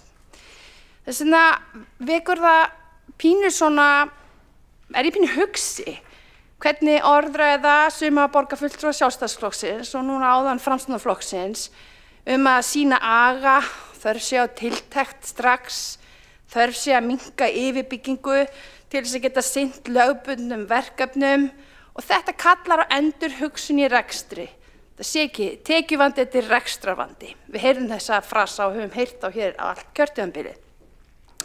Og þá fyrir maður að hugsa hvar á að endurhugsa reksturinn. Hvar getum við minnkað yfirbygginguna? Er það í þjónustu við börn? Hvaða íþróttamannvirki ætlar Sjálfstæðisflokkurinn að selja? Hvaða sundlaugum ætlar Sjálfstæðisflokkurinn að loka? Eða ætlar Framsóknarflokkurinn að hætta með frístundastyrkinn? Loka á frístundastyrkinn? Hver ætlar að skrúfa niður stuðning við íþróttastarf barna, við íþróttastarf félagana? Eða menningarborgina, ætlar einhver að, hvaða flokkur, hvaða fulltrúar Sjálfstæðisflokksins vilja standa hér og tala að þeir vilji hætta við hinsegin daga, hætta styrkjum við menningarborgina, menninganótt, eða vetrarhátíð sem var ekkert alls fyrir löngu, eða jafnvel bara barnamenningarhátíð. hvaða fulltrúi Framsóknarflokksins ætlar að tala og skrúa niður styrki til barnamenningarhátíðar. Og svo það hjólastígarnir. Flokkast þeir til lögbundna skyldu sveitarfélaga, stígarnir sem tryggja öryggi barnanna okkar inn í innviðina og íþróttafélögin, fram og tilbaka inn í hverfunum. Það hjóla 7% borgarbúa allan ársins hring. Hver ætlar að hætta að fjárfesta í hjólastígum? Einhver hér? Ég bara spyr. Þetta stóru spurningarnar sem fulltrúar Sjálfstæðisflokksins og Framsóknarflokksins skilja eftir umræðuna ársreikning síðasta árs. Það lítur út fyrir að tiltekt þeirra á minnka yfirbyggingu og ólögbundin verkefni eru bara á þeim stöðum þar sem 21 milljarður finnst. Í menningu, í íþróttum, í tómstundum barna í Reykjavík. Samfylkingin hefur í gegnum árin fjárfest í börnum og barnafjölskyldum. Hún fjárfestir til framtíðar. Hún fjárfestir í öryggi, húsnæðisöryggi, í heilsu, í heilbrigði, í menntun, menningu og tækifærum. Við erum nefnilega að leggja grunn af framtíðinni. Forseti, ég elska Reykjavík. Ég elska blómaborgina. Elska sundlaugarnar, mannlífið og menninguna og svo það starfseiningarnar sem hafa hlúð að börnunum mínum. Við erum að tala fyrst í leikskólanum, svo í 10 ár í grunnskóla og svo í gegnum þjónustu íþróttafélaga. Reykjavík miklu stærri en lögbundin verkefni. Hún meiri en bara einföld grunnþjónusta. Hún hjarta landsins, eftirsótt að sækja heim, falleg og stundum nokkuð vindasöm. Það gott að búa í Reykjavík. Þá hefur Sara Björk Sigurðardóttir, borgarfulltrúi, lokið máli sínu og næstur á mælendaskrá Björn Gíslason, borgarfulltrúi.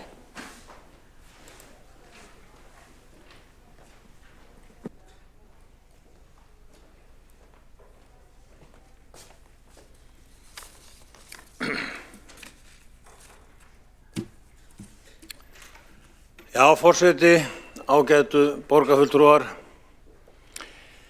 Ég nú alveg viss það, já, við öll elskum Reykjavík, það heldur sig ekki spurning.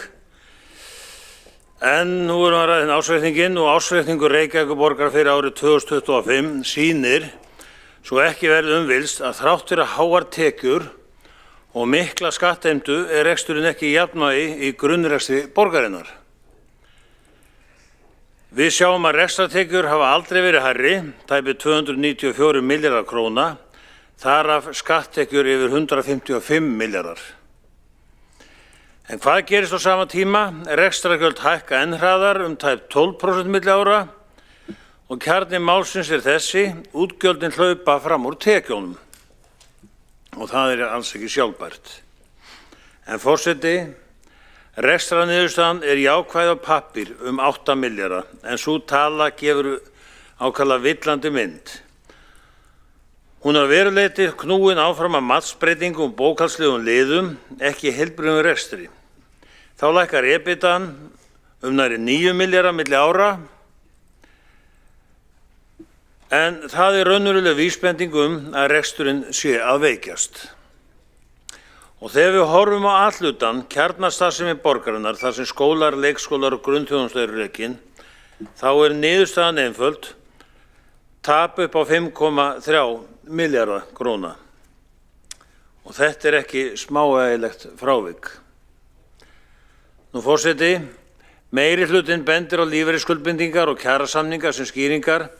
Það vissulega rétt að slíkt hefur áhrif, en það ekki skýring. Þetta afsökun. Staðreyndin sú að launakostnaður hækkar milljarða. Rekstrarkostnaður fer fram úr fjárheimildum og útgjöld A-hluta fara 6,1 milljarð yfir áætlun. Þetta ekki ytri áföll, þetta skortur á aga í rekstri, eins og hefur nú reyndar komið fram hjá öðrum borgarfulltrúum.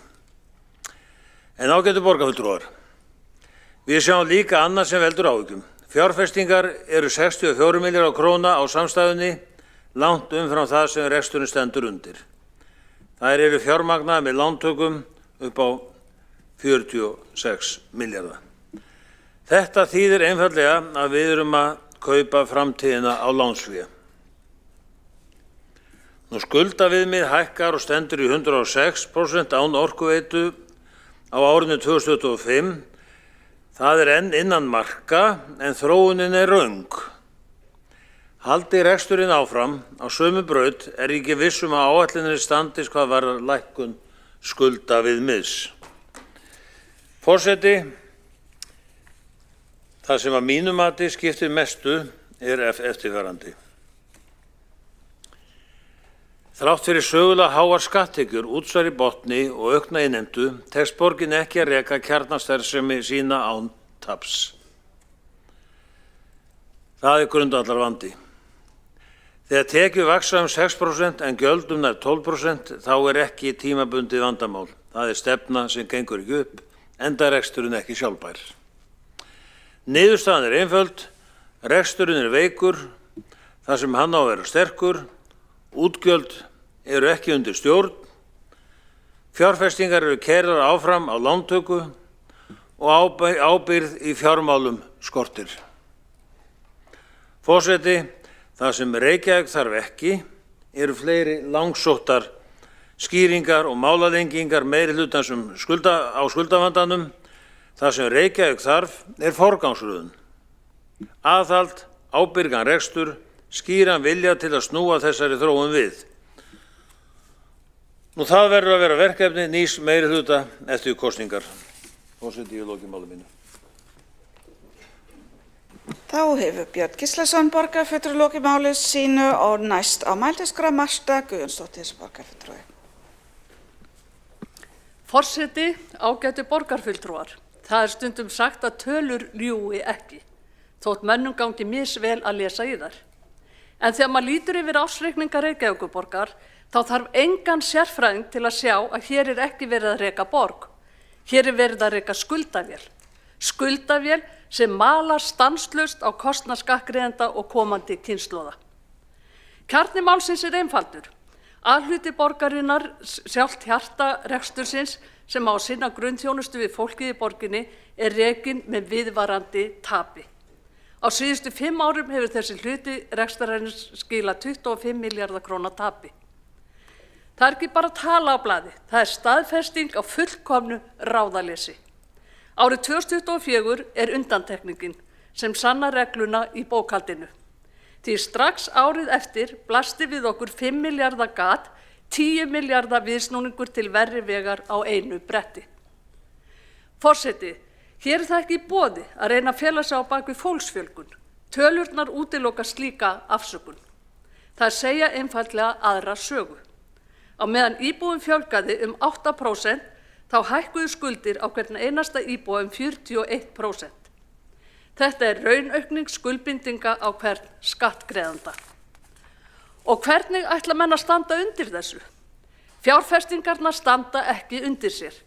Veltufé frá rekstri, þar sem við eigum í handraðanum eftir daginn, dugar ekki fyrir nema 2/3 af fjárfestingunum. Hvað gera menn þá? Jú, þeir fara í bankann. Þeir taka ný lán til að borga á gömlum lánum og fjármagna nýja loftkastala. Svo er þessi dæmalausa fimleikaæfing með bókhaldið. Menn endurmeta fasteignir milljarða. Það er ekkert annað en bókfærð von til að fegra myndina. En slíkar andlitslyftingar duga skammt, svo slæmur er reksturinn. Virðulegi forseti, hvar á að taka peningana? Útsvarið er komið í löglegt hámark og það er ekki hægt að seilast dýpra í vasa vinnandi fólks í borginni án þess að breyta lögum á Alþingi. Þá eru aðeins 2 kostir eftir: að draga úr útgjöldum, sem er nú ekki sterkasta hlið meirihlutans, eða halda áfram að skuldsetja börnin okkar. Svo heyrum við afsakanirnar. Þetta sé allt lífeyrisskuldbindingum að kenna. Það er hálfsannleikur Og eins og við vitum þá er hálfsannleikur oft verri en engin. Jafnvel án lífeyrisbreytinga væri reksturinn í bullandi tapi. Grunnreksturinn er einfaldlega ekki sjálfbær. Staðreyndin er svo, virðulegi forseti, að það er dýrt að lifa í draumaheimi. En það eru íbúar Reykjavíkur sem á endanum greiða fyrir draumórana. Ég spyr því meirihlutann, hvernig í ósköpunum á að fjármagna hlut Reykjavíkurborgar í samgöngusáttmálanum og í borgarlínunni á sama tíma og verið er að greiða fyrir viðhald og uppbyggingu skóla og leikskóla. Og hvernig á að fjármagna nauðsynlega grunnþjónustu, þegar hverri einustu krónu í útsvari hefur verið eytt. Hvers vegna er haldið áfram að fara í stórfelldar fjárfestingar á lánum þegar reksturinn sjálfur stendur ekki undir þeim? Og síðast en ekki síst, hefur þessi meirihluti manndóm í sér til að segja borgarbúum hvar verði skorið niður? Eða á bara að vona einhver annar, nýr og ábyrgari meirihluti mæti á svæðið og taki til eftir partíið? Forseti, samkvæmt fjárhagsáætlun 2026 hyggst vinstri meirihlutin halda áfram að eyða efni fram og fjármagna rekstur borgarinnar með enn frekari lántökum. Ársreikningurinn sýnir að meirihlutin hefur engin tök á fjármálum borgarinnar. Við borgarfulltrúar Miðflokksins höfum sýnt fram á hvernig skuldir halda áfram að vaxa á kostnað skattgreiðenda og framtíðar kynslóða. Við höfum bent á að ársreikningurinn sýnir í raun áframhaldandi skuldasöfnun og ranga forgangsröðun sem byggir á skammtíma hugsun. Við höfum bent á hvernig borgin fjármagnar rekstur sinn með því að taka arð úr innviðafyrirtækjum sem þá þurfa að halda áfram að vaxa á kostnað skattgreiðenda og framtíðar kynslóða. Og við höfum að lokum bent á hvernig grunnþjónustan hefur setið á hakanum þrátt fyrir aukna skattheimtu og hástemmd loforð. Forseti, Reykvíkinga skortir sárlega borgarstjórn sem setur þjónustu í forgang, leggur grunn að sjálfbærum rekstri til framtíðar og ber virðingu fyrir skattfé borgarbúa. Við Miðflokksmenn höfum boðað þær breytingar. Við viljum að borgin sé rekin af ábyrgð og festu. Við viljum borg þar sem fjármunir eru nýttir til að auka lífsgæði borgarbúa, ekki til að fóðra pólitískan sýndarárangur. Við viljum borg sem sýnir ábyrgð og byggir á fjárhagslegri sjálfbærni. Borg sem hlustar á íbúa og nýtir sér dugnað og frumkvæði þeirra sem hér búa. Þá hefur Marta Guðmundsdóttir borgarfulltrúi lokið máli sínu og næst á mælendaskrá er Líf Magnúsdóttir. Borgarfulltrúi, hún í salnum.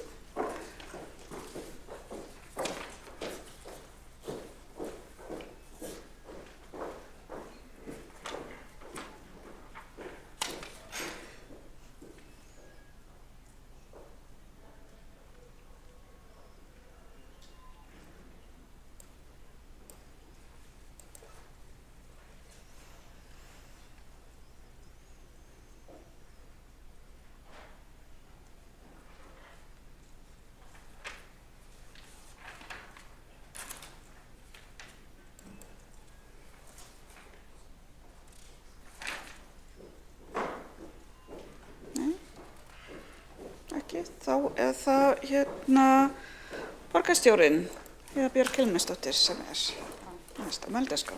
Já, ég ætla kannski að fá restina af klæðunum mínum. Þú taka östurfundilega. Vil hefði ekki klá. Já, ég vil bara segjast. Er Líf ekki? Já, Líf er ekki svona. Bara 2 mínútur. Tekið þér 2 mínútna fundarhlé? Ok, sjáum hvort hún byrst.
Ágæti forseti, kæru borgarfulltrúar, ég ætla svona í seinni ræðunni minni að fara aðeins yfir samanburð við önnur sveitarfélög, bara til að setja ykkur í smá samhengi við það hvernig þetta gengur, með líkli stærðir og kennitölur.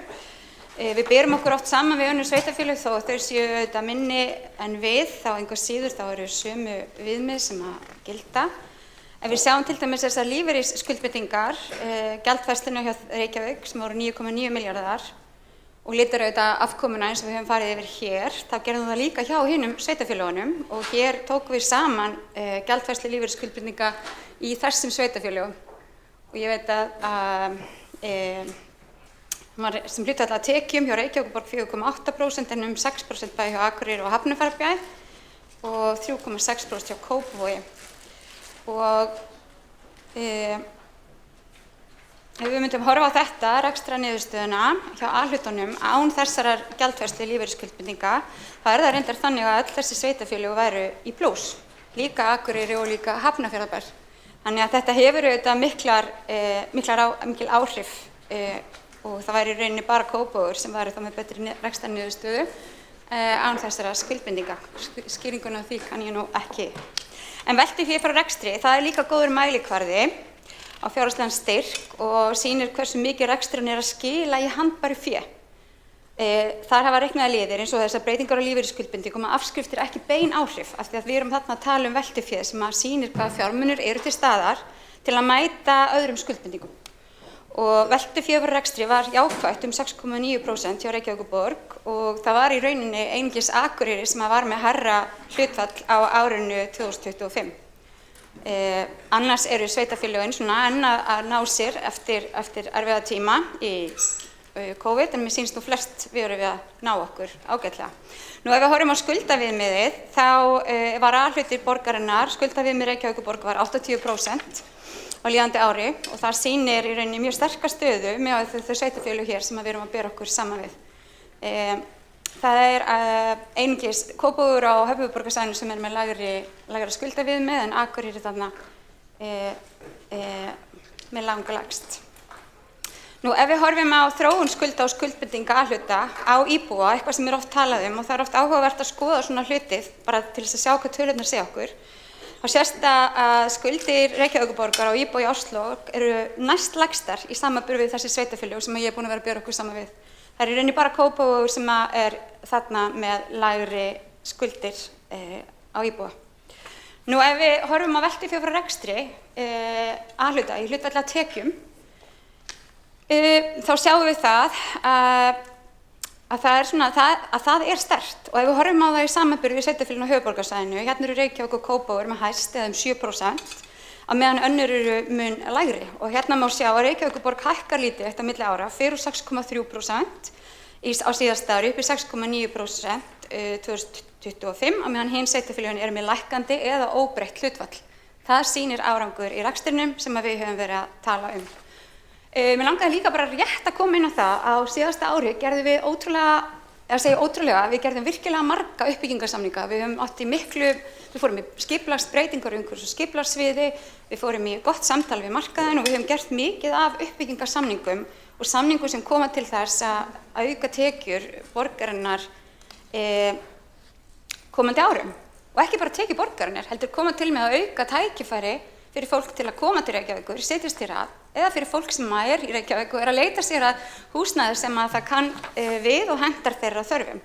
Og við getum séð hér fjölgun og bygging nýrra íbúða í Reykjavík frá árinu 2011 til 2025 og við sjáum að 2020 það eru ákveðnar sveiflur í þessu. Og gula línan, ef við séum þetta, fjöldi byggðra íbúða og grænu súlurnar hafa sveiflast þessi 15 ár.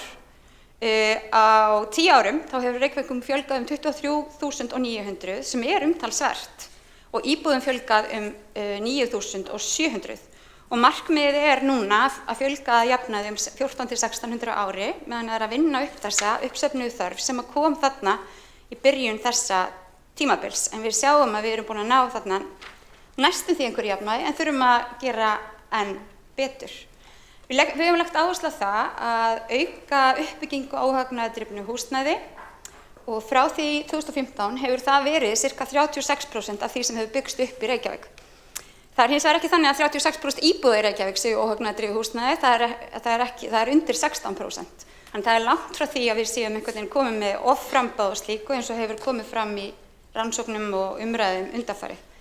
Þá er ennþá mikill skortur á því og það er í rauninni það fólk sem er á leigumarkaði, ekki hjá svona óhagnaðardrifnum félögum sem hefur það verst í borginni. Þannig að þetta er mikilvægt verkefni og við höfum tekið það mjög alvarlega að setja þetta inn í alla þá uppbyggingarsamninga sem við höfum verið að gera. Hvernig stöndum við okkur? Samanburði við hin sveitarfélögin á höfuðborgarsvæðinu. Hér erum við að tala sambærilega tölu. Ef að hinnir væru að gera jafn mikið og við, þá myndi munum það og þá væri ekki skortur á félagslegu húsnæði í Reykjavík. Það er bara þannig. Og mér langar líka að segja að á árinu 2025 þá samþykktum við að veita stofnframlög vegna 218 íbúða. Og þetta er forsenda þess að hér byggist upp almennar íbúðir í óhagnaðardrifnum félögum þar sem að ríki og sveitarfélög eru ásamt þessum félögum að fjárfesta í húsnæðinu. Á landinu öllu var úthlutað 345 íbúðum, þannig að Reykjavík var með það 63% af þeim íbúðum sem þarna var úthlutað.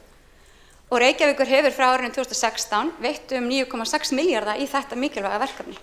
Þarna erum við í algjörri forystu og sú forysta er mikilvæg en hún er ekki endilega eitthvað sem við viljum sjá. Þegar við viljum gjarnan að öll hin sveitarfélögin taki sinn skerf að þessari mikilvægu uppbyggingu þannig að fólk, tekjulegra fólk, þurfi ekki að flytjast til Reykjavíkur til þess að eiga von á því að geta átt sér öruggt heimili.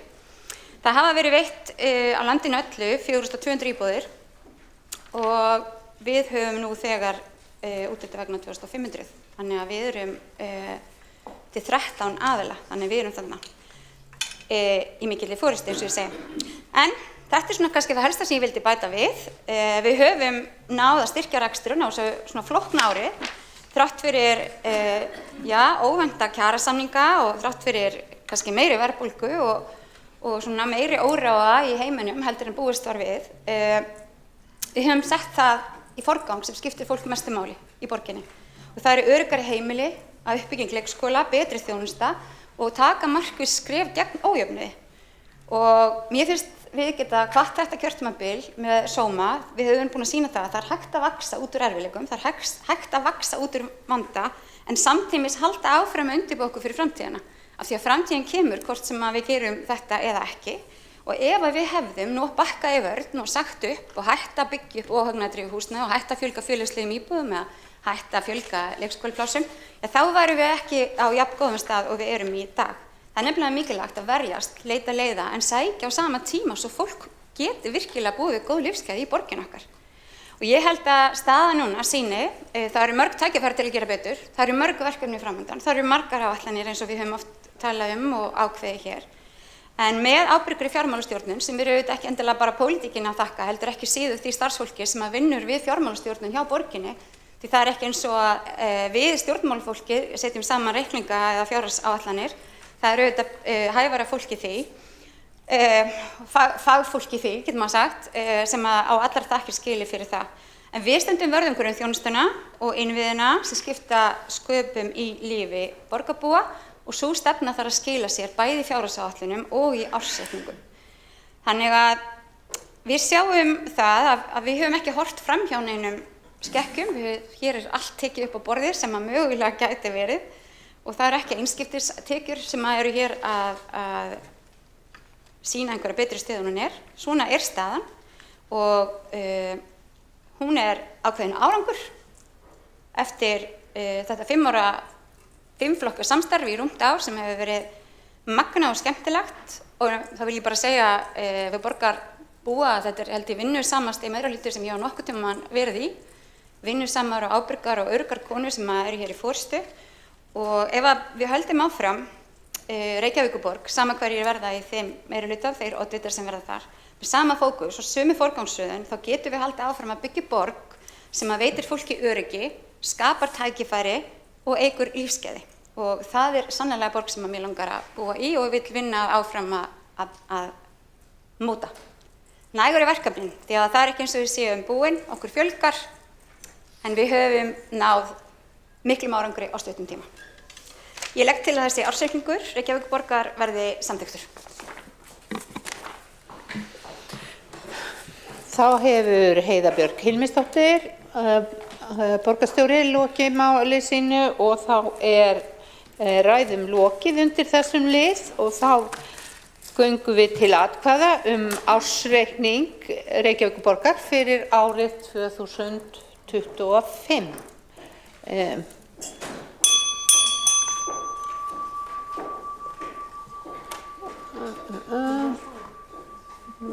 Það vantar einhvern...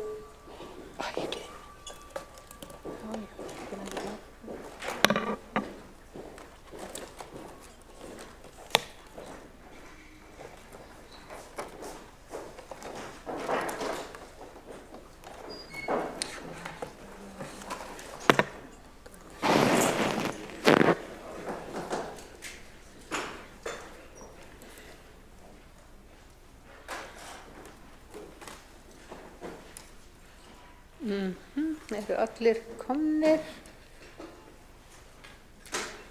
Þá vil ég bera ársreikninginn undir atkvæði, bara bið ykkur að sýna þess merki ef þið eruð samþykkið ársreikninginn. Þegar ég samþykkja ársreikninginn. Ég sýna þess reikningunum verið samþykktur með öllum greiddum atkvæðum. Þá tökum við örstutt kaffihlé, 10 mínútur.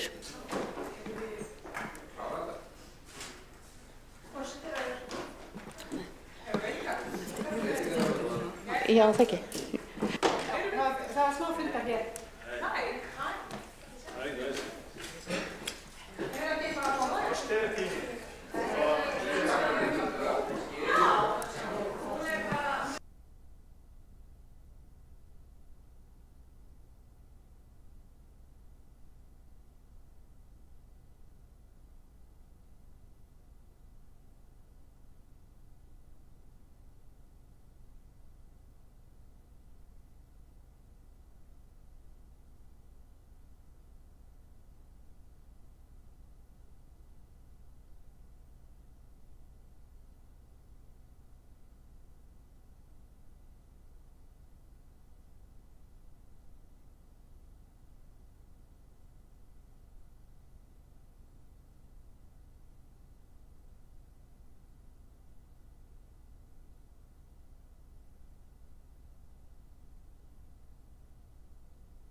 Þá fundi fram haldið 17:35.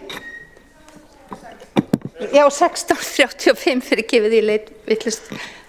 Og við göngum til annars liðar á dagskrá borgarstjórnar og leggjum fram fundagerði stafræns ráðs frá 22. apríl og skóla- og frístundaráðs frá 27. apríl og umhverfis- og skipulagsráðs frá 29. apríl. Og forseti hvetur ræðumenn til að segja undir hvaða lið þeir vilja halda ræðu.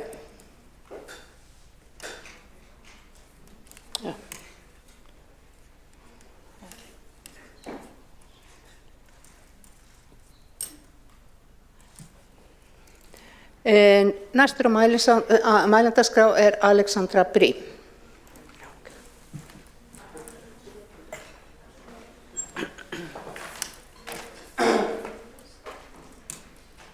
Forseti, borgarstjórn og góðir áheyrendur, þetta verður ekki langt. Ég ætlaði bara aðeins að fá að tjá mig hérna fundagerð skóla- og frístundaráðs, fyrsta lið, sem tillagan að innleiða stafrænt dagatal fyrir foreldra, nemendur og starfsfólk. Og fólk getur þá gerst áskrifundur af því og tengt það við sín persónulegu dagatöl. Það mun bara einfallega gera foreldrum, nemendum, kennurum og öðru starfsfólki miklu auðveldara fyrir að halda utan alls konar viðburði, frídaga, starf, bekkjarkvöld, verkefnaskil og bara allt svoleiðis og geta fengið inn í sín dagatöl. Þetta löngu tímabært og þetta kannski ekki eitthvað stórkostlega risavaxin aðgerð en þetta góð aðgerð, þetta bara einföld leið til að veita betri upplýsingar, eiga betra samtal og bara auðvelda borgarbúum og nemendum og starfsfólki í lífið. Ég held að þetta sé bara auðvelt dæmi einn af þessum ótal leiðum þar sem við erum að gera betur og bæta borgina og ég bara hrósa skóla- og frístundaráði og skóla- og frístundasviði fyrir, já, bara öllu sem komið að fyrir bara flotta tillögu og mér bara líst mjög vel á þetta og til hamingju Reykjavík. Þá hefur borgarfulltrúin Alexandra Briem lokið máli sínu og næstur á mælendaskrá borgarfulltrúin Hjálmar Sveinsson.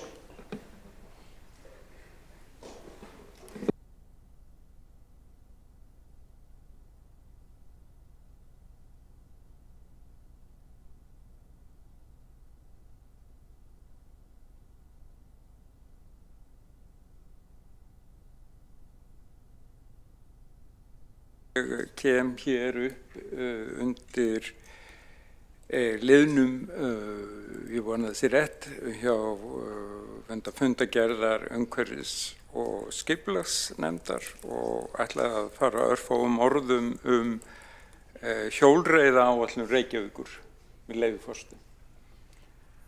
Og þetta þessi hjólreiðaáætlun sem gildir þá frá 2026 til 2030, hún í öllum meginatriðum tilbúin, það eftir að ganga frá formála formanns og sá sem hér talar einmitt sekur að vera ekki búinn að klára hana formála en það stendur til að gera það mjög í dag eða á morgun þannig hann fylgi með. Og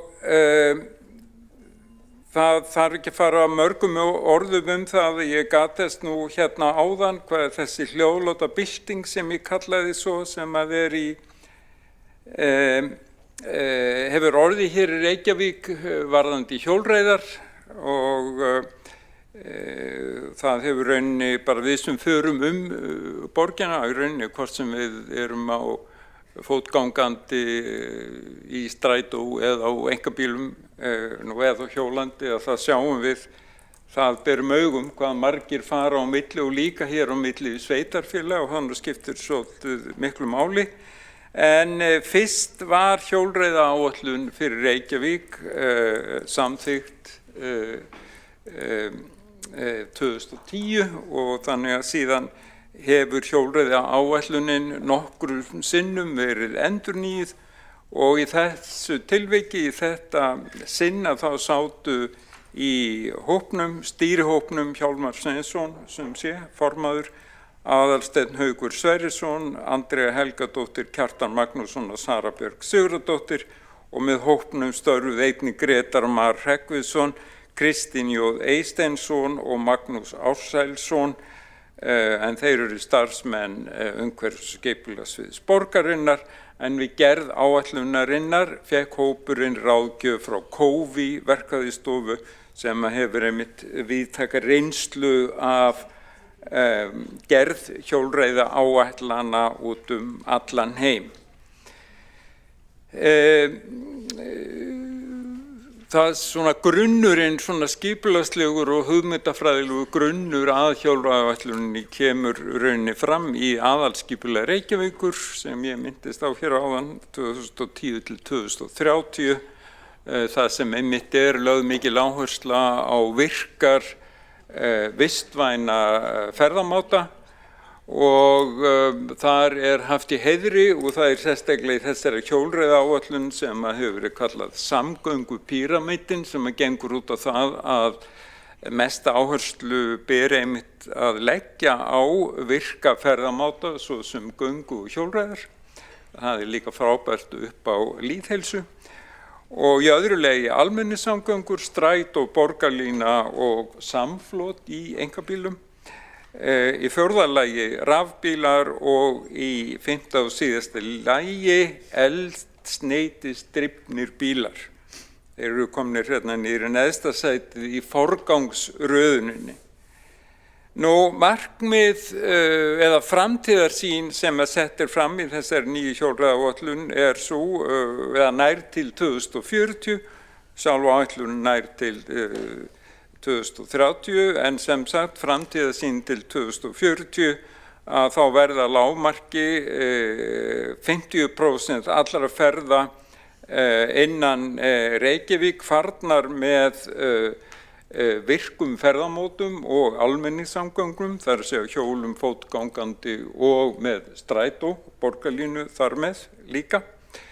Og að þetta ár 2040 verði að lágmarki 35% allra ferða farnar gangandi, já, og þetta felst í því sem ég sagði áðan, og að lágmarki 15% allra ferða farnar á reiðhjóli.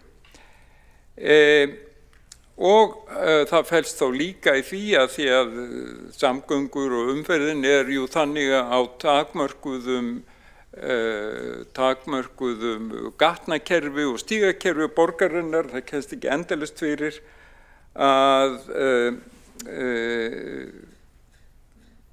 að lágmarki 60% allra ferða verði farnar, sem eru undir 50 kilometra verði farnar á hjóli. Og ég ætla ekki að fara frekar í þetta, en það eru 4 meginmarkmið að efla hlutdeild hjólreiða, að hafa aðgengilegt net hjólreiða og í þriðja lagi hjólað allt árið kring og 4 örugg og næg hjólastæði alla borg og svo undir markmið. Takk. Þá hefur borgarfulltrúinn Hjálmar Sveinsson lokið máli sínu og næst á mælendaskrá Sabine Leskop.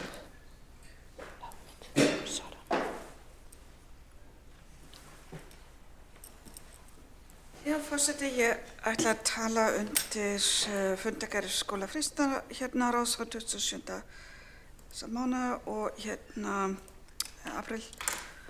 Þar undir 3. lið þar sem voru lögð fram tillaga sviðsstjóra varandi hérna tillögur stýrihóps forvarnir og aðgerðir gegn ofbeldi barna og ungmenna. Það sem ég leiddi stýrihóp og hérna var rætt hér í borgarstjórninni síðasta ári. Þessum tillögum var vísað inn í fagráðin og hérna það var greitt atkvæði og samþykkt 6 tillögur frá stýrihópnum sem varða starfsemi skóla Frístansviðs. Og ég ætla bara að lýsa yfir ánægju og hérna þakklæti fyrir þennan stöðning sem hérna verkefnin og tillögurnar sem tilheyra skóla Frístansviði hafa hérna fengið þar og meðal þeirra tillögur sem eru samþykkt hér meðal annars tillögu styrkja börn í viðkvæmri stöðu á leikskóla, innleiða leiðsagnarnám í alla grunnskóla. Það nýsköpun í foreldrasamstarfi meðal foreldra barna í 4. bekk, eitthvað sem við töldum sérstaklega mikilvægt. Í 4. bekk sannlega mikið hægt að vera að missa börnin úr skipulagðu starfi. Og einnig að efla félags- og tilfinningafærni í öllu starfi með börnum og ungmennum. Svo annar stigs í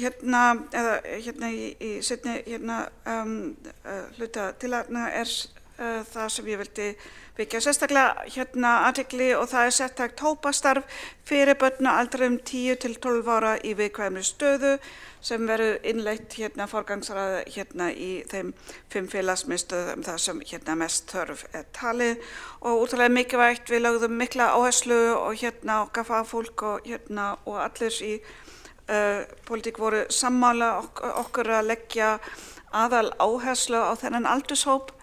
Þetta eru börn sem byrjuðu sína skólagöngu í COVID og kannski mistu af mörgum tækifærum mynda félagsleg tengsl. Þannig að þetta mikið fagnaefni og á mikla möguleikar þróa þetta áfram. Við ætlum líka að innleiða áfram tengsla áfallamiða-nálgun með börnum og ungmennum. Það voru gerst einhverjar breytingar á nokkrum tillögum eins og eðlilega eins og til dæmis tillögu stuðningsteymi vegna barna á flótta með mikilvæga áfallasögu að það samþykkt með þeirri breytingu að stuðningsteymi verði sett saman af starfsfólki sem nú þegar starfandi hjá borginni. Svo vísum við nokkrum tillögum í gerð fjárhagsáætlunar eins og námskeið stráka að spjalla, þjálfun starfsfólks þar og síðast en ekki síst bara mjög mikilvægt tillaga okkar stuðning við hinsegin félagsmiðstöð, mjög mikilvægt í forvarnastarfi varðandi ofbeldi með barna og ungmenna. Við ræddum þetta hér, stór hluti af börnum sem sækir hinsegin félagsmiðstöð kemur ekki frá Reykjavík og við höfum hingað til ekki fengu þann raunkostnað bætt frá öðrum sveitarfélögum. Við vísum að sjálfsögðu engu barni eða ungmenni frá en hvetjum hér eða samþykktum að borgarstjóri taki upp viðræðu við samtök sveitarfélaga á höfuðborgarsvæðinu og mennta- og barnamálaráðuneyti samanlega fjármögnun verkefnisins sem innvikið. Annars þakka ég kærlega fyrir þennan stuðning og hvet önnur ráð eins og ég skils velferðar á eftir að fjalla á lokafundi sína tillögur. Takk. Þá hefur borgarfulltrúin Sabine Leskopf lokið máli sínu og næstur á mælendaskrá er borgarfulltrúin Marta Guðjónsdóttir.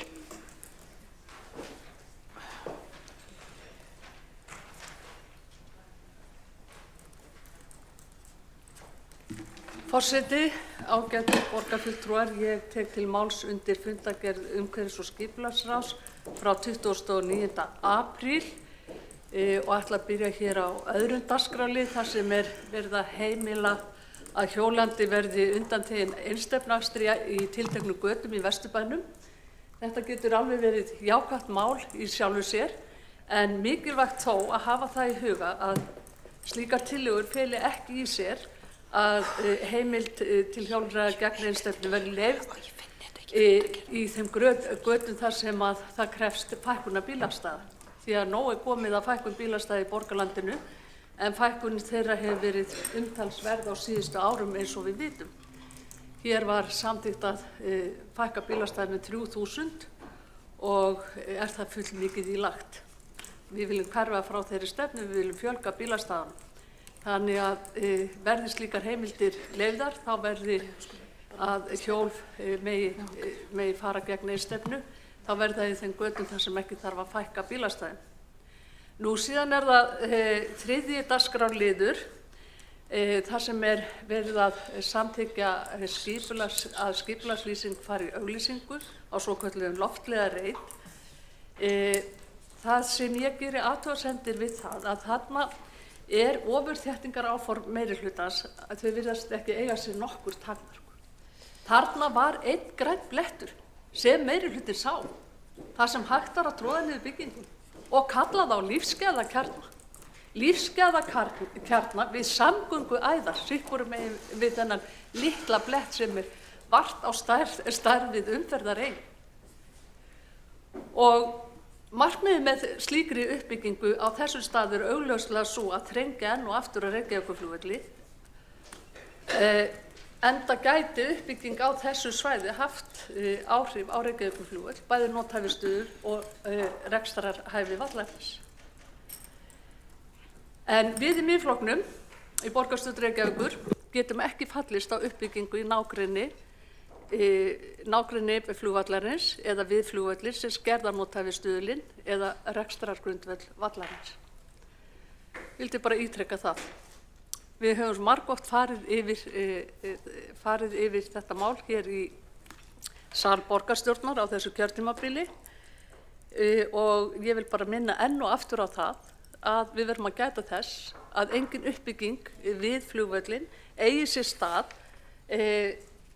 sem að geti skert rekstrargrundvöllin með þeim hætti að uppbyggingin ger það verkum að við vitum það að þetta hefur áhrif á vindafar. Það kom fram í fjölmiðlum árið 2022 að framkvæmdastjóri innanlandsvallar Isavia hafði áhyggjur af uppbyggingu við flugvöllin og sagði með leyfi forseta: við höfum áhyggjur af þessu, öll þétting byggðar í kringum flugvelli hefur áhrif á aðstæður á braut, á vindafar á braut.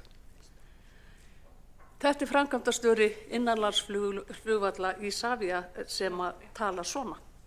Og þetta hafa sérfræðingar margoft bent á. Það kom út skýrsla hér á sínu tíma sem að staðfestir þetta allt saman. Þannig að finnið einhvern annan lítinn græna blett. Ég hélt satt að segja að þessi meirihluti hefði kannski hlustað aðeins á borgarbúa sem eru búin að fá nóg að því að þið leitið með stækkunargleri eftir litlum grænum blettum til þess að geta þrengt og þétt borgina. Ekki komið nóg. Þessu þurfum við að breyta.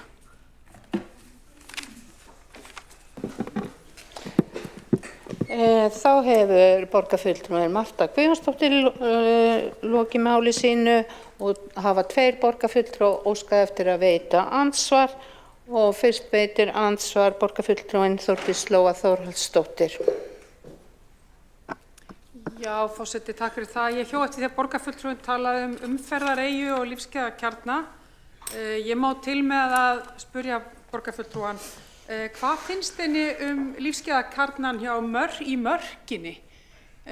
Nú þetta einn vinsælasti lífsgæðakjarni borgarinnar með margra ára bið til þess að komast inn og var byggður fyrir 25 árum síðan og þá var nú einmitt hrópað hátt hér í þessum sal að nú ætti að fara að koma öldruðum fyrir og umferðareyju.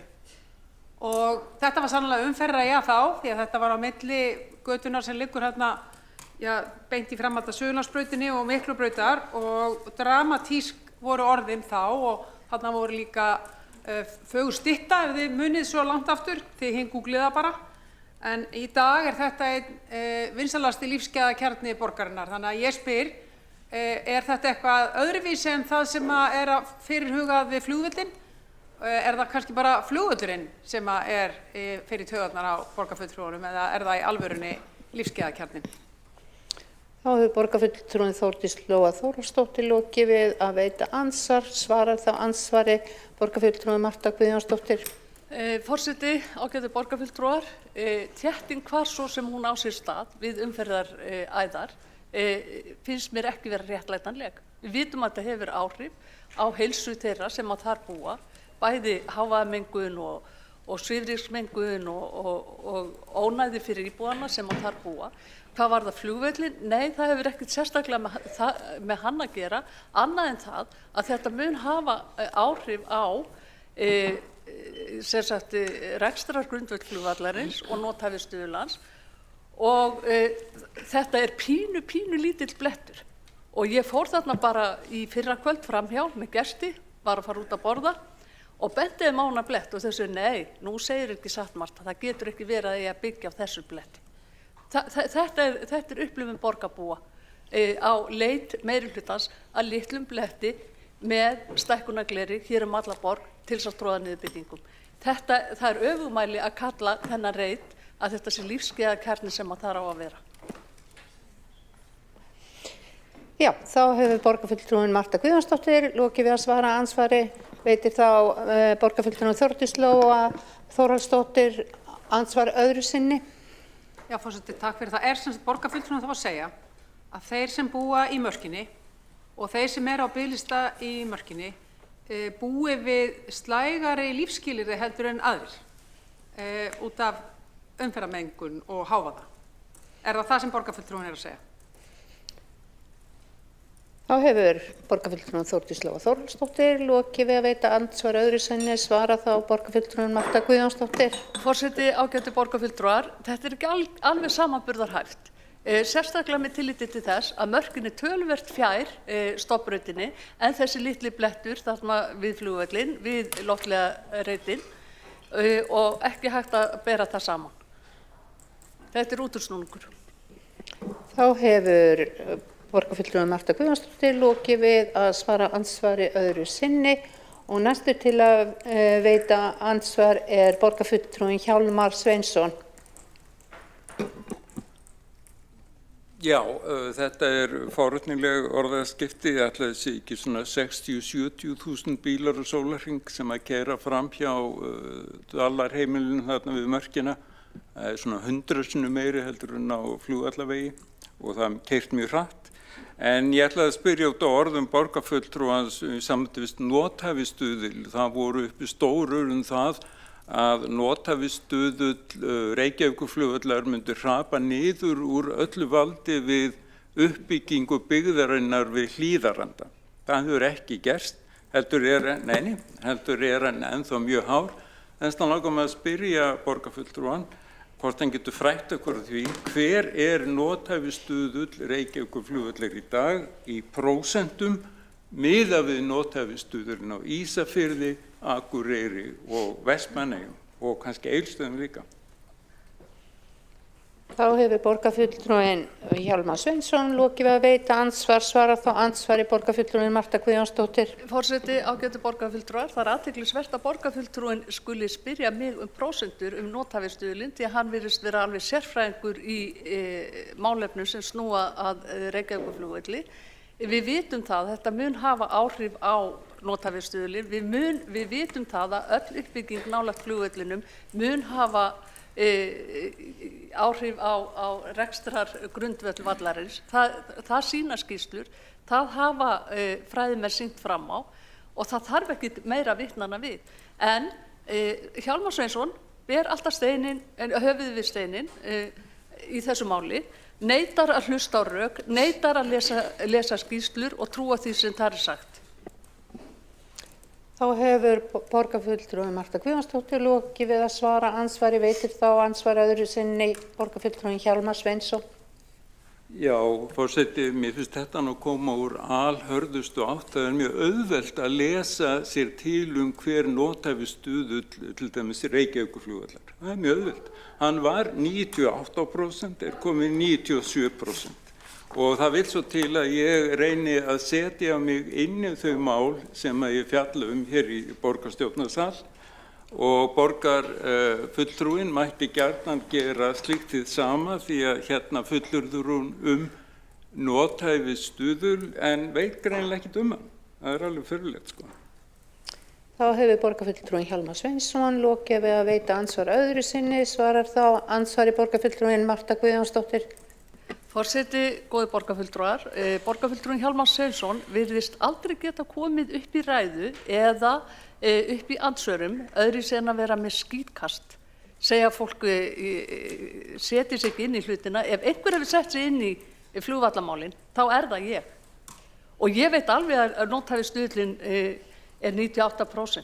En að fara að bera saman Ísafjörð, Akureyri eitthvað, ég skal alveg viðurkenna það ég hef ekki alveg í kollinum. En ég get flettið upp hvenær sem er. Það getur borgarfulltrúin líka gert. Hann spyr spurninga sem að veit svariði í þeim tilgangi að reyna að snúa hér út úr hlutunum.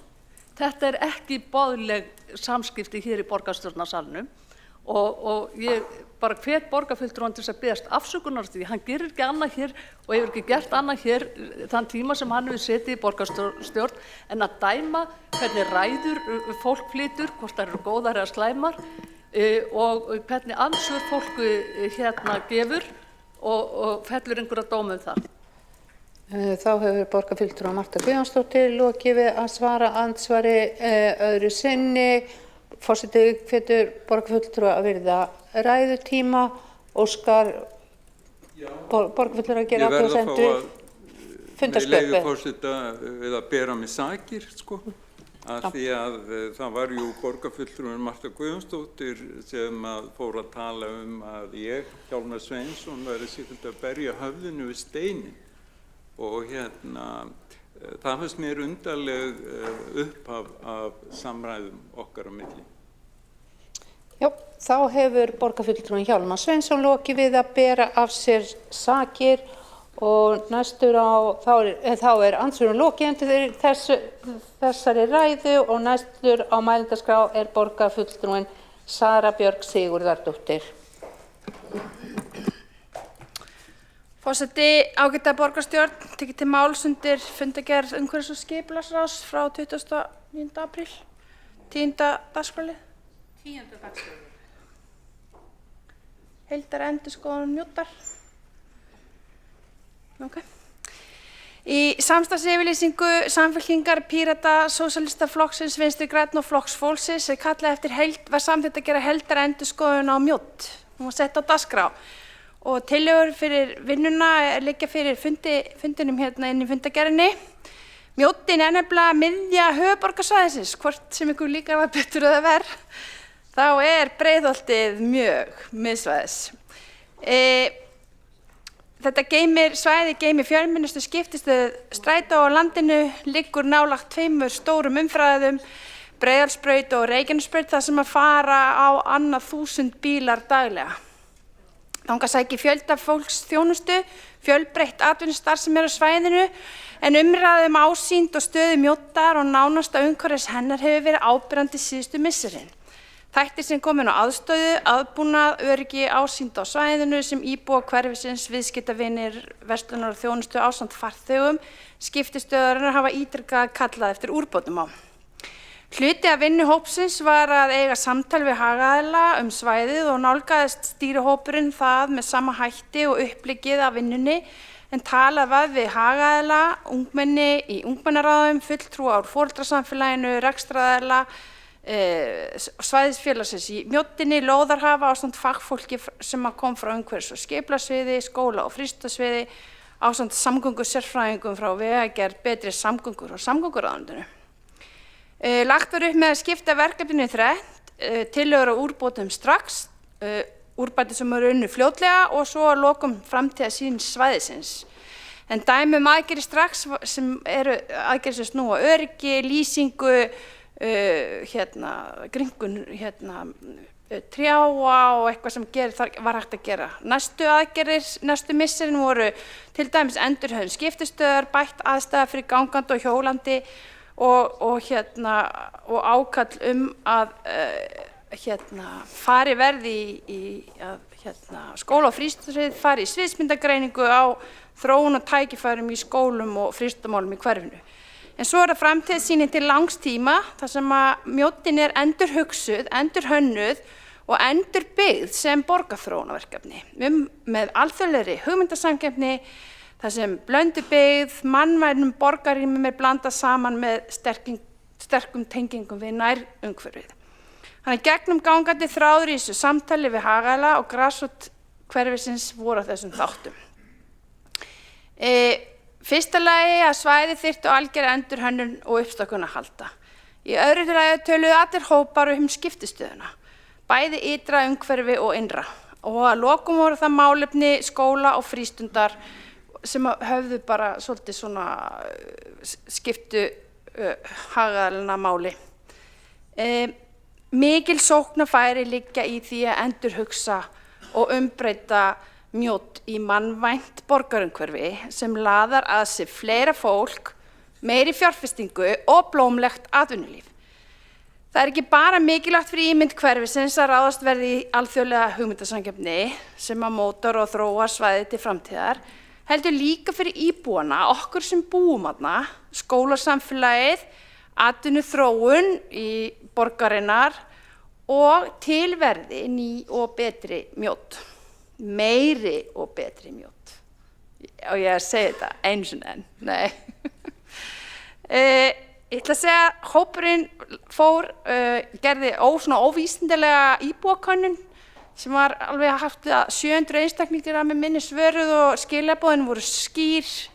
Fólk vill sjá ísbúð, jólamarkað, fleiri græn svæði, meira mannlíf, meiri menningu, fleiri viðburði, fleiri verslanir, fleiri blóm, innilegsvæði, betri aðbúnaður hjá strætó, kjötbúð, íþróttavöruverslun, listasafn, læknavakt, hlýlegri göngugötu, nördabúð til dæmis. En mér langar að þakka félögum mínum, Alexander Brím og Jónu Dýrinu Jónsdóttur borgarfulltrúa fyrir samstarfið og samvinnuna, fyrir ykkur sem sitji í þessum sal að mun halda áfram eftir kosningar.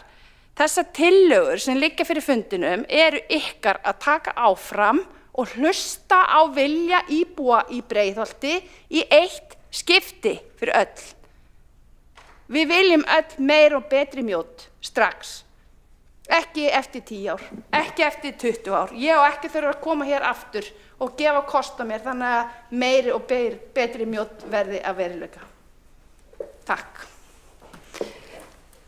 Þá hefur borgarfulltrúinn Sara Björk Sigurðardóttir lokið máli sínu og þá er ekki fleiri kvart sér hljóðs undir þessum 2 dagskrárliðum.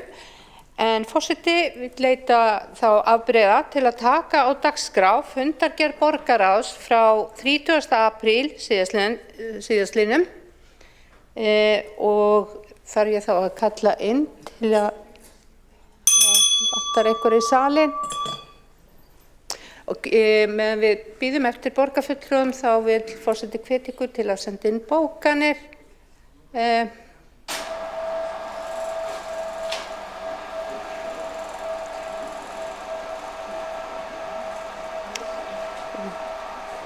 er orðið svolítið heitt hérna.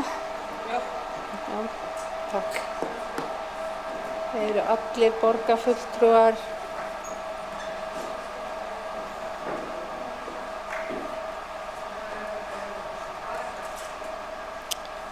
Telji þetta ekki bara svo þegar búin að greiða atkvæði, jú. Ég ger þetta. Salurinn fullmannaður. Skoðast það samþykkt ef enginn hreyfir mótmælum? Er einhver sem að mótmæli því að fundargerð síðan frá 30. apríl? Verður það ekki þá sett inn í fundargerð? Já. Heyrðu, þá er það samþykkt. Það hreyfir enginn andmælum við því. Nei, það er gott. En vil vekja athygli, það verður sendið í fundargögn að það þarf að greiða atkvæði undir lið 12 sem er gönguvæna borg og svo lið 19 sem er hjólreiða áætlun Reykjavíkurborgar til 2026 til 2030 og síðan er það liður 37 sem er stefna í málaflokki fatlaðs fólks og aðgerðaskjal með stefnunni. Og fyrstur á mælendaskrá er borgarfulltrúin Sanna Magdalena Mörtudóttir.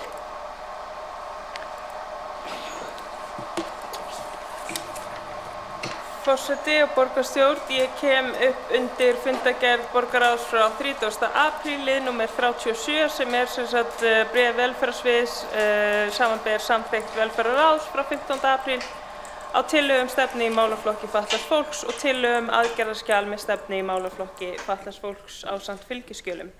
Ég ætla að fara yfir að helsta sem breyttist í stefnunni á milli umræðna en nú er yfirheiti stefnunar Reykjavík fyrir okkur öll Stefna Reykjavíkurborgar í málaflokki fullorðins fatlaðs fólks 2026 til 2036. Ég kannski fæ hérna niðurtalninguna svo ég haldi mig innan tímamarka. Og markmiðið er auðvitað að Reykjavíkurborg sé fyrir okkur öll og að ræða stefnu borgarinnar þó að velferðarsvið sjáu mesta stuðninginn og þjónustuna sem þar undir, að þá þetta ekki eitthvað sérstök stefna eins sviðs. Það líka þannig að íbúar vita ekkert endilega kannski hvaða svið að bjóða upp á stuðninginn og þjónustuna þegar hún veitt af hendi borgarinnar.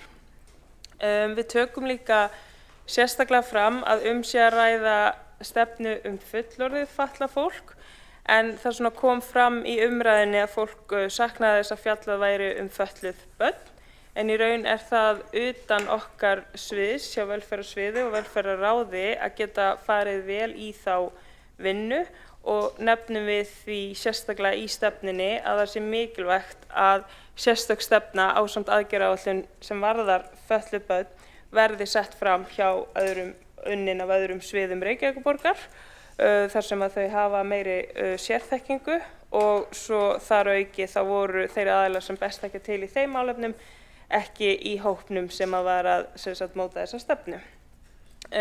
Þá hefur aðgerðaskjalið verið aðgreint frá stefnunni sjálfri en það kom fram athugasemdir að við værum með þetta í rauninni allt í einu skjali en þá hefur þetta verið aðgreint þar sem að stefna annars vegar og síðan aðgerðaskjalið hins vegar.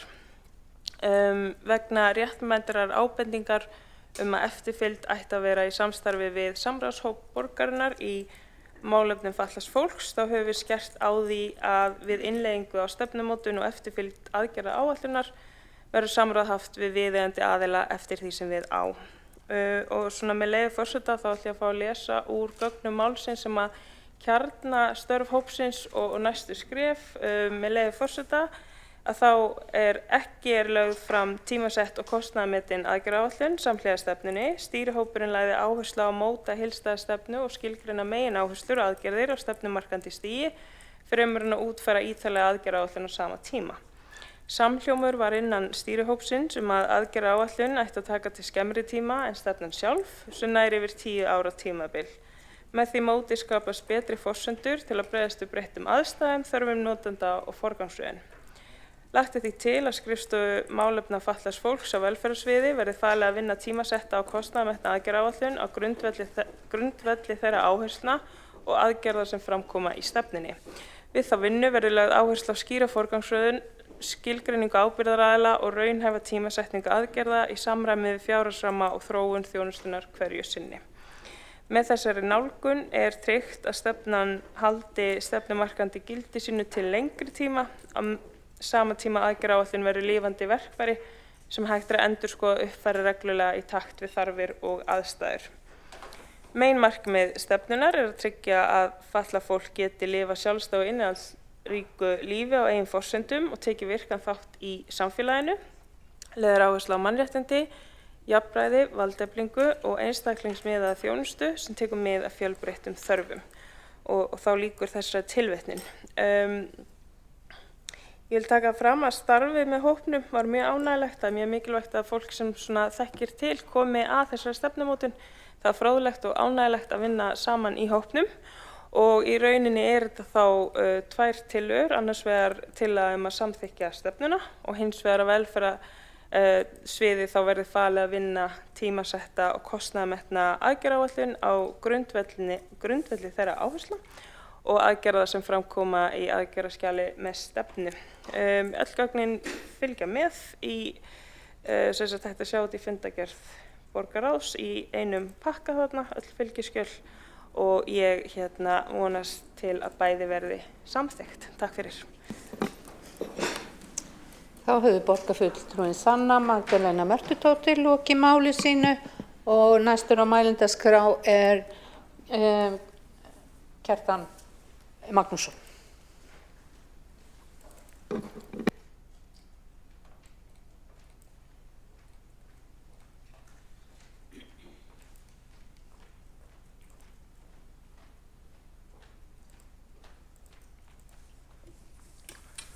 Forseti, góðir borgarfulltrúar, ég kem með ljós út af fundargerð borgarráðs frá 30. apríl. Undir fyrsta lið þá fengum við borgarfulltrúar kynningu á langtíma áhættumati á Hraunvá og höfuðborgarsvæðinu. Þetta var mjög fróðleg kynning og eftir hana og skýrslu frá Veðurstofunni sem var rætt á fundinum, þá sér maður alltaf betur og betur, það kemur í ljós að hvað Hvassahraun eða Afstapahraun er frálegt flugvallastæði. Og þrátt fyrir mörgum eldgosum þarna í næsta nágrenni við þetta svæði, þá virðast sumir flokkar ekki hafa horfið frá óraunhæfum hugmyndum sínum uppbyggingu flugvallar á þessu svæði. Og það er ekki lengra síðan en, það er reyndar held ég haustið 2024 sem var hérna æsileg umræði hér í borgarstjórn Hvassahraun, þar sem fulltrúar Samfylkingarinnar mótmæltu því harðlega að Hvassahraun var ekki gott flugvallarstæði og sögðu þvert á móti flest benda til þess. En ég hygg nú að eftir þessa skýrslu Veðurstofunnar nýjustu að þá sé mun erfiðara að halda því fram en áður. Undir öðrum lið fundargerðarinnar þá var rætt nýtt íbúðahverfi í Höllum og þar hvatti ég til þess að skipulag í Höllum yrði unnið í víðtæku samráði við íbúa í Grafarholti og Úlfarsárdal og að miðað verði hóflegt íbúamagn. Og maður skilur mjög vel íbúa sem líst ekkert á þær hugmyndir sem þeir heyra, að á þessu svæði sem er ekki mjög stórt, þess að myndalegt svæði, þar var áður gert ráð fyrir 1100 íbúðum, en nú er hafin undirbúningur að uppbyggingu 3600 íbúa hverfis í samstarfi við innviðafélag. Til samanburðar eru 4500 íbúðir í öllu Árbæjarhverfi og 8000 í Grafarvogi. Þannig að þarna held ég að borgarstjórnu þurfi að vanda sig heldur betur. Í 20. og 23. lið fundargerðarinnar þá voru teknir fyrir samningar eða samkomulag við fjármála- og efnahagsráðuneytið uppbygging og þróun á nokkrum lóðum. Ég vil bara segja það hér í borgarstjórn að það kom mér mjög óvart hvernig var staðið að málsmeðferðinni í þessu máli, að það kom fram að það væri væntanlegt lögfræðiálit frá borgarlögmanni þessar lóðir, samkomulag við ríki þróun og uppbyggingu á þessum lóðum, og hins vegar voru þær ekki lagðar fram á fundinum þrátt að vera óskað eftir því. Það var sagt að þeir eru kannski lagðar fram á þarnæsta fundi, og ég verð að segja, mér finnst ótrúlegt þegar svona stórt mál er að ræða að þá skuli sveitarstjórnarmenn ekki og borgarfulltrúar ekki fá þau málsgögn sem nauðsynleg eru til að þeir geti tekið upplýst afstöðu til mála, og ég myndi halda að lögfræðiálit í svo vandasömu máli var tímalaust slíkt gagn.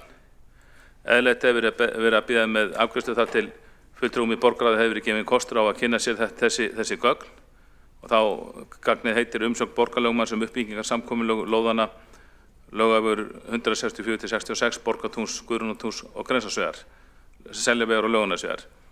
Mér finnst þetta mál alltaf því hafi verið vanreifað í borgarráði, þar sem það var ljóst að til voru gögn sem voru samt ekki lögð fram á fundinum þó að þau hefðu getað haft verulega þýðingu í málinu og áhrif á afstöðu einstakra borgarráðsfulltrúa til þess. Á borgarráðsfundinum var einnig fjallað undir 48. lið. Það var tekin fyrir tillaga mín að það verði teknar viðræður við ríkið og sveitarfélög að hætt verði við smíði Fossvogsbrúar. Þetta Fossvogsbrúin mun kosta 11 milljarða króna. Ég held að þetta sé okkur mesta sparnaðartillaga sem hefur verið tekin fyrir á vettvangi borgarstjórnar.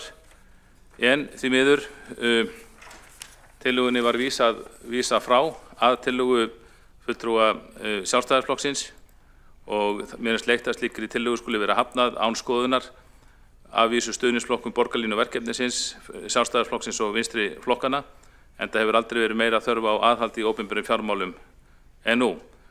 Brúin verður mjög dýr eins og áður sagði, en hún mun hafa afar takmarkaðan almennan tilgang og flest bendir til þess að hún verði óarðbær og hafi neikvætt núvirði eins og borgarlínu verkefnið í heild sinni.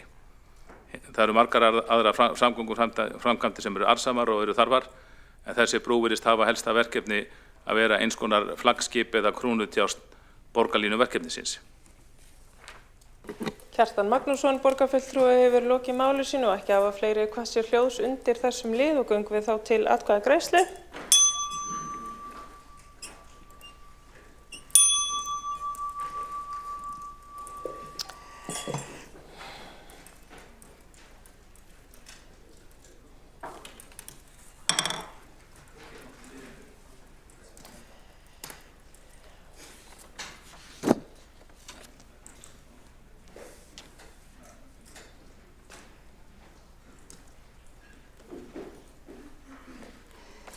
Við göngum fyrst til atkvæða lið 12 í fundargerð borgarráðs frá 30. apríl. Það er stefning Gönguveina borg. Þeir sem samþykkja það vinsamlegast gefa merki. Það er það samþykkt með öllum 23 atkvæðum. Næst skrifum við atkvæðum lið 19 hjólreiðaáætlun Reykjavíkurborgar 2026 til 2030. Þeir sem samþykkja það vinsamlegast gefa merki. Þá er það samþykkt með öllum 23 atkvæðum. Og að lokum eru greidd atkvæði lið 37, stefnu í málaflokki fatlaðs fólks og við skiptum atkvæðagreiðslunni í tvennt. Við byrjum á því að greiða atkvæði stefnuna sjálfa. Þeir sem samþykkja það vinsamlegast gefa merki.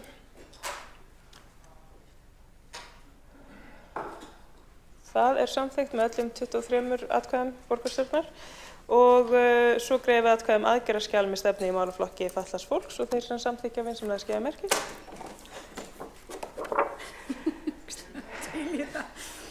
Það er samþykkt með öllum atkvæðum 23 og þá er ekki meira sem að liggur fyrir þessum fundi nema að minna borgarfulltrúa á að senda bókanir ef einhverjar eru eftir. Eru allar bókanir komnar?